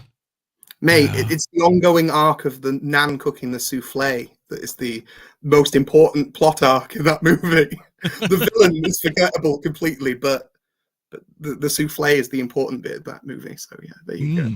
Oh, John Carpenter figures. Do you mean like a figure of John Carpenter or figures from John Carpenter related properties? I mean, I'm not averse to either, to be fair. I think there would be so much cool stuff. I mean, like, God, like if we had The Thing, there's loads of cool stuff I'd want to do with that. I would love some stuff from The Thing. Yeah, so would I. Like Universal, it's not an impenetrable thing. It's something that could be done. I think Mondo teased one, I want to say, a while back, but I think it was like a solid plastic guy. He wasn't a soft goods one. So I'm sure one was teased a while ago. But yeah, something like that in the same vein as Psycho. Like we've said, They Live, and if you're a big John Carpenter fan, like I've already said, They Live board game 20. That's so amazing too. Mate, honestly, the VHS thing, the VHS look, the cards. There's if you played the original board game had glasses where you put them on, you could see stuff on the cards. Now that isn't necessarily featured in this, but there might be something exclusive on Kickstarter that might your fancy if you're really into that thing. So maybe look at that. That would be cool. What's your opinion on Picard Season 3? I can give you the best opinion on Picard Season 3. I have yet to watch it. We were talking about this off air, and it is on my list because I love Trek. I haven't watched it yet, purely because of the bad taste in my mouth from I didn't actually finish the last episode of Season 2. At the point where they were off to fight the Borg hand to hand, I was like, did nobody watch First Contact? No. I was like, were we not there? Hang on a second. A lot of this time travel stuff doesn't line up with Star Trek 4, and I'm sure you can get some, really good aluminum that's invisible, transparent if you need to, because that was invented in the 80s.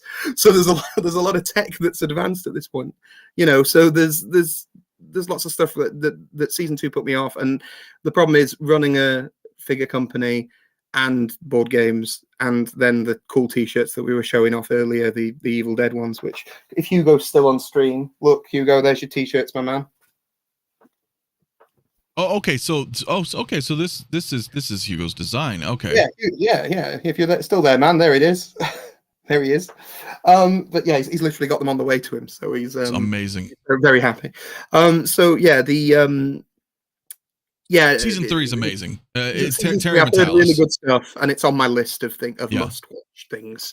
But yeah, running a figure company, doing the board games, doing the t-shirts and apparel, and also we've got an 8-month-old baby at the moment as sort of limited time. I mean, I didn't catch up on Mando till yesterday. I was three episodes behind on Mando until yesterday, and I had to sit through Lizzo talking, which I didn't. Well, I sort of half knew was coming, and was like, oh, okay, That's definitely an acting choice. That's definitely a prequel's acting choice. Well, that's what I'm chalking it up to. I'm not a fan. And I hate to even bring it up because they're totally different. But when I have Picard Season 3 running concurrently, it's like that's what I'm into. Not only Trek in general, but just okay, like you mentioned, even myself, I don't have a lot of time. So when I want to sit down, I'm looking forward to, like, I watched Picard last night at like 11 o'clock. It popped up, and I was so excited because I thought it was going to air at midnight, but it was like 11 here, and I'm here. I'm in the same time zone as them, so I was like, oh, it's 11. I'll give it an hour, and then I looked and it was like, watch now. I'm like, oh, here we go. I don't think people realize that. I mean, like, I know perhaps it's not as cool sometimes with Star Trek in these days, we're talking comics and fighting games and all that sort of thing. Sure. But like I grew up on Next Gen. There's a lot of my morality that's probably based on Next Gen. I mean, like Season 3. And it's. I still remember seeing First Contact at the tiniest little cinema in our area, and in the UK, this applauding at the cinema thing, not a thing, right? I've seen it 3 times in my life, right? One was when Sean Connery shows up at the end of Robin Hood, Prince of Thieves, because obviously, local guy, right. sort of, it's James Bond, so that happened. End of First Contact, which I was really small showing, but people were just psyched about that. So I guess I was in a cinema full of Trekkies at the time. And Endgame. They were the 3 times it's happened in like my entire thing. Cinemas are very quiet here normally compared to like elsewhere where people got the phones out and stuff. And they used to be quiet here too. And then that grumpy guy that if you've got your phone out, I'll come and tell you that you've got your phone out. So that'll probably get me shot in the US. But here it's like I've got the height advantage. I'm 6'6". I can't really see, so can you just turn your phone I'm off? that guy too. I'm like, just shut up, turn everything off, let's watch the movie. So we argue with people. We like Star Trek and we don't like Chris Nolan. It's like weird parallel here. Yeah, it's okay, and we love comics. Big Bretta in the house. He reviewed our Ryu and was really positive about it as well. So yeah, we want Iconiq doing Ghostbusters. I like Ghostbusters, I really do. Blitzway definitely made a really big sort of statement with their Ghostbusters. Weird fun fact. My first trip to China when we were doing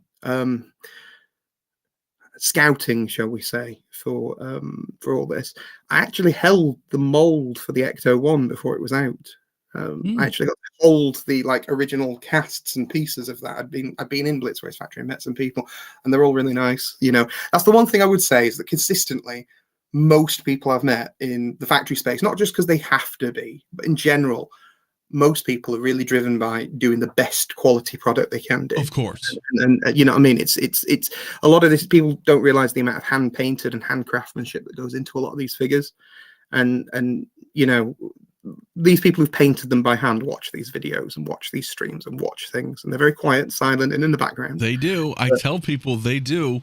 Yeah. I remember there was a stream I did a couple of years ago, and it was very strange coincidence at the timing, because I happened to be really praising something of Star Wars within the Hot Toys realm. I don't remember what it was. I don't remember what figure. It was a couple years ago, and usually my phone's on silent, you know, when I'm streaming, and I check my phone when I'm done, and you know, JC Hung sent me a friend request, and I'm like, well, that's kind of weird.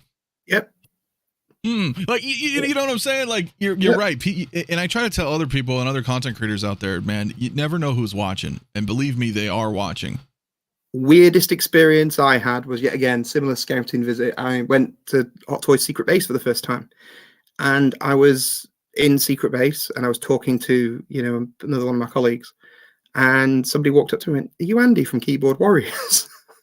Like then, and I was like, I'm in the middle of Hong Kong. And I'm not, yes. I'm not a front-facing person on Keyboard Warriors. I'm a pair of hands on that channel for the most part, and so they recognized my voice from across the room and came and asked me that question, and it was nuts. It was like, you know, and it happened more than once. So it's weird. It's weird. People do, you know, very much watch this community and do all that stuff, and they're out there. I promise you, everybody, they're out there. Bretta, I'm going for breakfast. It's just another Friday morning. All day, every day, my man. Right. Oh no, it's so great. It's thanks for the invite. Yeah, guys, you never know. Like I said, companies are out there. Companies are always watching, learning, listening. It's in a way, it's market research. Of course, look, there's the element of, it's that weird Google your own name thing. Right. And I actually comment on a lot of people's videos as Keyboard Warriors who reviewed stuff, like to say hi, or thanks for the support or whatever. Or if somebody's been struggling with something, or perhaps they've not quite understood a thing, you know, to be able to go, not, hey, you've got this wrong, but hi, actually, you know, have you seen this thing, or have you tried this? And, you know, sometimes it's helped people out and stuff. And that's, you know, really important to me, is sort of engaging with people and helping people out as much as possible. Really, that's it's important. You know, it's like community grassroots thing. So yeah.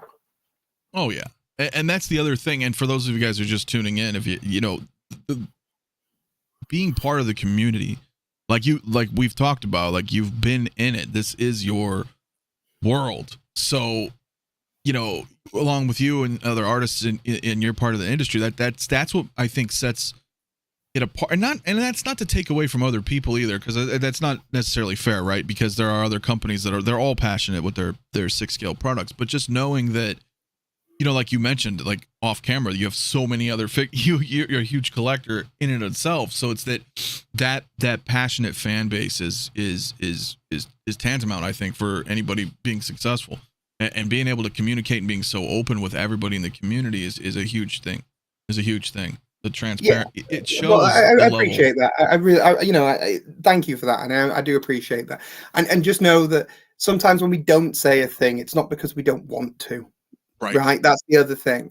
Like sometimes there's a reason, and it's like, are we holding something back for a licensing reason or an announcement or something to tie into something, or like there's a horror license thing we're working on for a board game in the future, and it's quite big. It's an anniversary property. It's I think it'll get a lot of news when it goes live, and but we can't talk about it at all because it's an anniversary related thing. Sure. I get that completely. Yeah. So it's like, it's that sort of thing that's quite important. You know what I mean? When we look at all this stuff, and when we, and so I would always say, please be patient and bear in mind that there's always things that we can't say from behind the scenes. We want to be able to communicate as clearly as we can, but sometimes there's a limitation on what we're either allowed to say or what's sensible to say, because you could say something as a quick retaliation or a quick explanation to something, and actually what you do is you dig yourself a big hole of fighting back. And we've seen it before where companies have said something and then have to do a retraction, and it just creates this like big toxic this adversarial kind of, and like we talked about a little bit earlier, in the show, that is same thing. Other companies are always listening. So it's not like you may not, because of course you might be like, oh, I really want to tell you guys that we're doing, this. And then everybody else, other companies hear that. It's best to just keep those cards to your chest, let's go even deeper. Third party. Yeah. Third party, huge. Yeah. So you could announce some, so I'm quite happy. And this is going to sound awful to me. There was a third party American Psycho that was, so when we so the inside baseball story, we did our American Psycho teaser, and the reason that teaser, I took that photo specifically for the teaser, which we weren't doing, we were just going to drop it, live drop it. We found out, I think it was 4 days or a couple of days before, there was this other third party American Psycho that was going to drop just before we were going to announce that we had the license, and we were like, no, we're going to do this teaser now. And I know that we absolutely tanked this third party company's sales because we dropped this teaser, and then everybody's like, I'm going to wait for exactly what we're saying. I'll wait to see what the other one was. And luckily we had this vastly, it wasn't just a recast of some older stuff, it was, we got to just, so somebody said American Psycho was done by Redmond, Dark Toys, and if I'm not wrong, Present Toys. There was one that was going to drop within days of our announcement, though. I can't remember which one of the three it was. But the interesting fact about the Redmond and all those ones is that they were all in the position where they were, they're the recast of the same I Mini-Me head. You know what I mean? It's the same, and quite a lot of them also do that. That weird wide-eyed open mouth thing that we see a lot on American Psycho. You see it on the box art sometimes and stuff like that. He never does it in the film. It's a piece of promotional art. It's not in the movie. But we see that all the time. Brad, you've just asked about American Psycho. Obviously, I'm not going to go through all of the building it back up, but yes, he's soon. In the next weeks, we'll be sending you all invoices and sorting all that out. He's a lovely figure, magnetic head sculpts, all the lovely stuff. So we'll showcase some stuff to you, and in the next couple of weeks there'll be 2-3 weeks, something like that. It'll be invoices for everybody. We're trying to coordinate it so all retailers and people like that have it at a similar time, because the issue we had with Ryu, to be quite frank, is we put ours out first, and there was some in Asia had theirs first. And then, like, there was people from the US getting theirs like 3 months later because of shipments on boats and stuff like that. We're not saying we're going to wait till America has theirs, but there is going to be an element of shipping certain stuff in different times to make sure everybody gets it at a similar time. So because what happens is our stuff releases, and then every man and his dog who's ordered with a US company or a Brazilian company or Australia then emails Iconiq and goes, hi, where's my such and such order from such and such a retailer? And I'm like, I don't know, on a boat, I think. So it's very much that we're going to try and coordinate it as much as possible. So it's very much organized in the way that it goes out. So you haven't got a massive wait between them by months and months and months. Obviously, that's dependent on what the retailer uses. If they use the, a single guy carrying it by hand, to Right. deliver it, then that might be a different case. But in general, we're going to work hard to make sure that isn't the case. And just to let you guys know too, I'll make sure to get some chapters set up here on this, because we have a nice 3-hour stream here, but we went into detail for the American Psycho, so we will go rewind that part, and yeah, it looks great, and that's going to be shipping soon. Yeah, so that's going to be awesome. So keep your eye out for invoices. All I would say is, if the two things that become an absolute nightmare are, if your PayPal doesn't match your invoice, we'll need to get that changed. If it's direct, that's one of the things that we need to bear in mind. And, just make sure all your details are up to date on the site, all that stuff. Okay, nice. Sky Simone was wondering, is Tekken license something you can get? From what I know, it's more popular than Street Fighter. We talked briefly about Namco and Tekken and stuff like that earlier. Popular is a questionable term. Right. You've got to remember, there's a... it's probably sacrilege to say this. I probably play Tekken more on the regular, than Street Fighter. I love getting Tekken 3 out on the emulator and having a quick bash. Right? Tekken Tag, the first one. Yeah, Tekken Tag, the first Tekken Tag, the banger, especially the bowling mode. But yeah,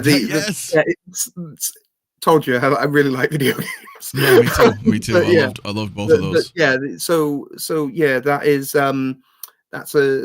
it's an important thing to bear in mind, is that popularity is relative to do with how much stuff's purchased. There are some things where you go, that is going to be the most popular thing in the world, and it isn't from a sales perspective, because quite a lot of companies are really, really good, and they'll show you like previous sales figures.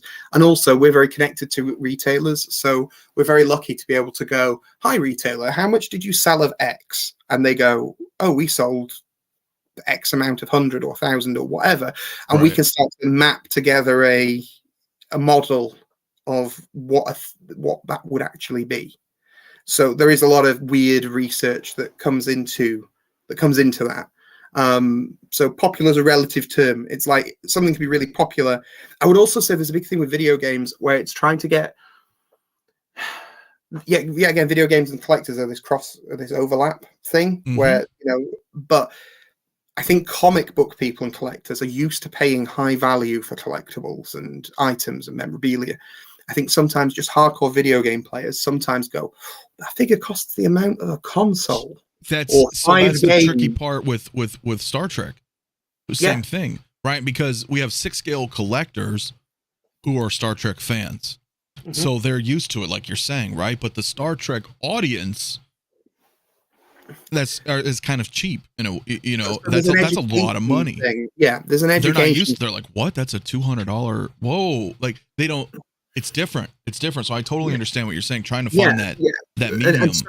And so it's about finding that balance. So Tekken, could be massively popular, but does that translate to? I mean, I love the look of Tekken 8. I think it looks wonderful. Does that translate to 1/6 scale figure sales? That's a big question, and there would have to be modeling done on that. So I can say from this point, we don't have Tekken right now. I can tell you that. So it's, but I've had conversations with Namco about stuff, and they've handled a Ryu. I can tell you there's all sorts of weird and wonderful movie studios that have a Ryu because they've acquired one and stuff. So it's kind of cool to be able to see that. I think Brett mentioned Ryu's going up for quite high in China at the moment. I think the reason is because our waitlist is done. So it's now limited to whatever there is on the open market. And I know a lot of people will say, scalpers, this, that, and the other. We managed to service everybody that was on waitlist that had processed their payments, and we didn't close it until that was done. So he's a troll. Brett is always trolling me with Star Trek. 1/6, which is not true. I own Star Trek stuff, and I'm a 1/6 guy. Sorry, my man. So there's two of us. There's two of us. Yeah. There's at least two of us. No, I know somebody asked if there's any upcoming Street Fighter villains, but again, Street Fighter is kind of under there's right now as far as what's coming. There's a planned order of things. There is stuff coming. Obviously, if the next figure we dropped sells 3 copies, we'll reevaluate what we're doing. But that's not going to happen. But it's definitely a a build and a progression, and so if everything sells at the right amount of numbers, we'll just keep doing them. It's that simple. Money where your mouth is, pre-orders, all that sort of stuff. What I don't want to be in the situation is where, you know, there's a decline or something like that, and then people go, oh, I wanted to finish this line, and that's why companies don't do that sort of stuff. So, you know, that won't be the case. We've got several in R&D, but I just want to say that, you know, if you want more of the weird and wonderful stuff, that's important. True. This is true.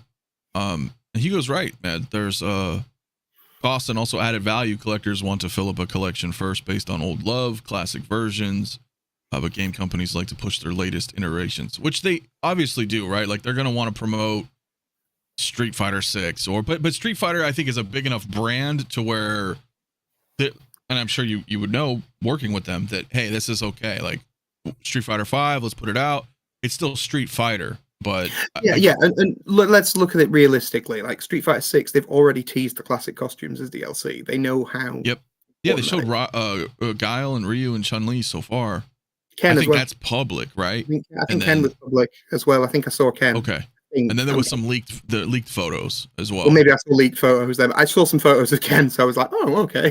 You know. Yeah. So yeah. The problem is when you're looking at all these leaks, they are brutal on that, man. Like even on like YouTube people, they're like, I can't show them, you know, because all the leaks they'll pull the videos quick. But I've seen some of the leaked stuff, and I'm like, okay, you have to because that's you're obviously trying to attract a new generation of gamers, but for all us old school guys, that's what we want. We don't, you know, I appreciate the new designs, but give us our classics. Like, no, that's it. And I think it is always about respect to lineage of where stuff come from. I mean, like look at Capcom and Resident Evil. There was a reason that Resi 2 had the RPD costume in, you know, the original PlayStation, PS2 classic style of the costume. You know, that was the reason. Does Ken follow the same package with Ryu's beautiful backdrop? What can I say? I would say stay tuned. That's what I always say with words. Good. Stay tuned. Very good. Look, under promise, over deliver. Let me just say that we will stick to the same ethos of what we're doing, and I can say that Ken, we will be showing stuff off as we progress through the not campaign, but the sort of marketing period for our pre-order window, if that makes any sense. So we will show off as we go along. That works. That absolutely works for everybody out there. Yeah, right. People don't realize how premium the box and backdrop is for Ryu. Yeah, like I said earlier, that backdrop alone weighs more than certain Hot Toys figures. That's how heavy that boy is. Yeah, so, it's pretty amazing. Well, guys, I think we're probably gonna wrap. We're right at the 3-hour mark. There's films that have, you know, told a more cohesive story. Right. We've almost approached the Fellowship of the Ring, so it's probably a good time. Otherwise, we would keep going. But and it's such a good conversation and having you on, man. I mean, geez, we're so much we've covered, guys. If you're just tuning in, again, I would encourage to rewatch the stream. We'll try to break it down to some chapters.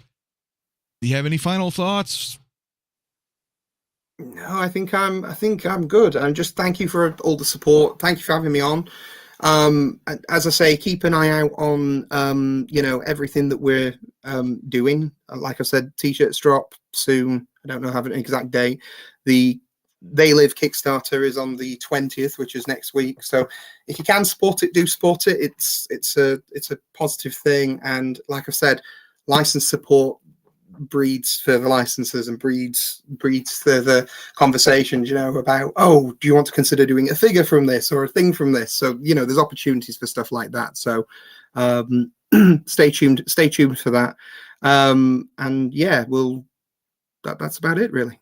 So yeah, so thank you for joining us as well. Appreciate it. Yes, this was great, guys, and I'm sure maybe when we get a little bit closer to talk about some stuff, be more than welcome to come back, and we can continue with our Dark Knight trilogy disliking and everything. Yeah, that's half. I'm telling you. Right? No, they'll be like, never again. I'm out. Never again. No, you know, and we'll be able to talk a little bit more about what's coming. So I'm one day I'm gonna have to make those figures. That's the real curse. Right, that would be funny. That would be funny. All right, ladies and gentlemen, you guys have a good rest of your evening, and we will see you in the next one. All righty, we're out.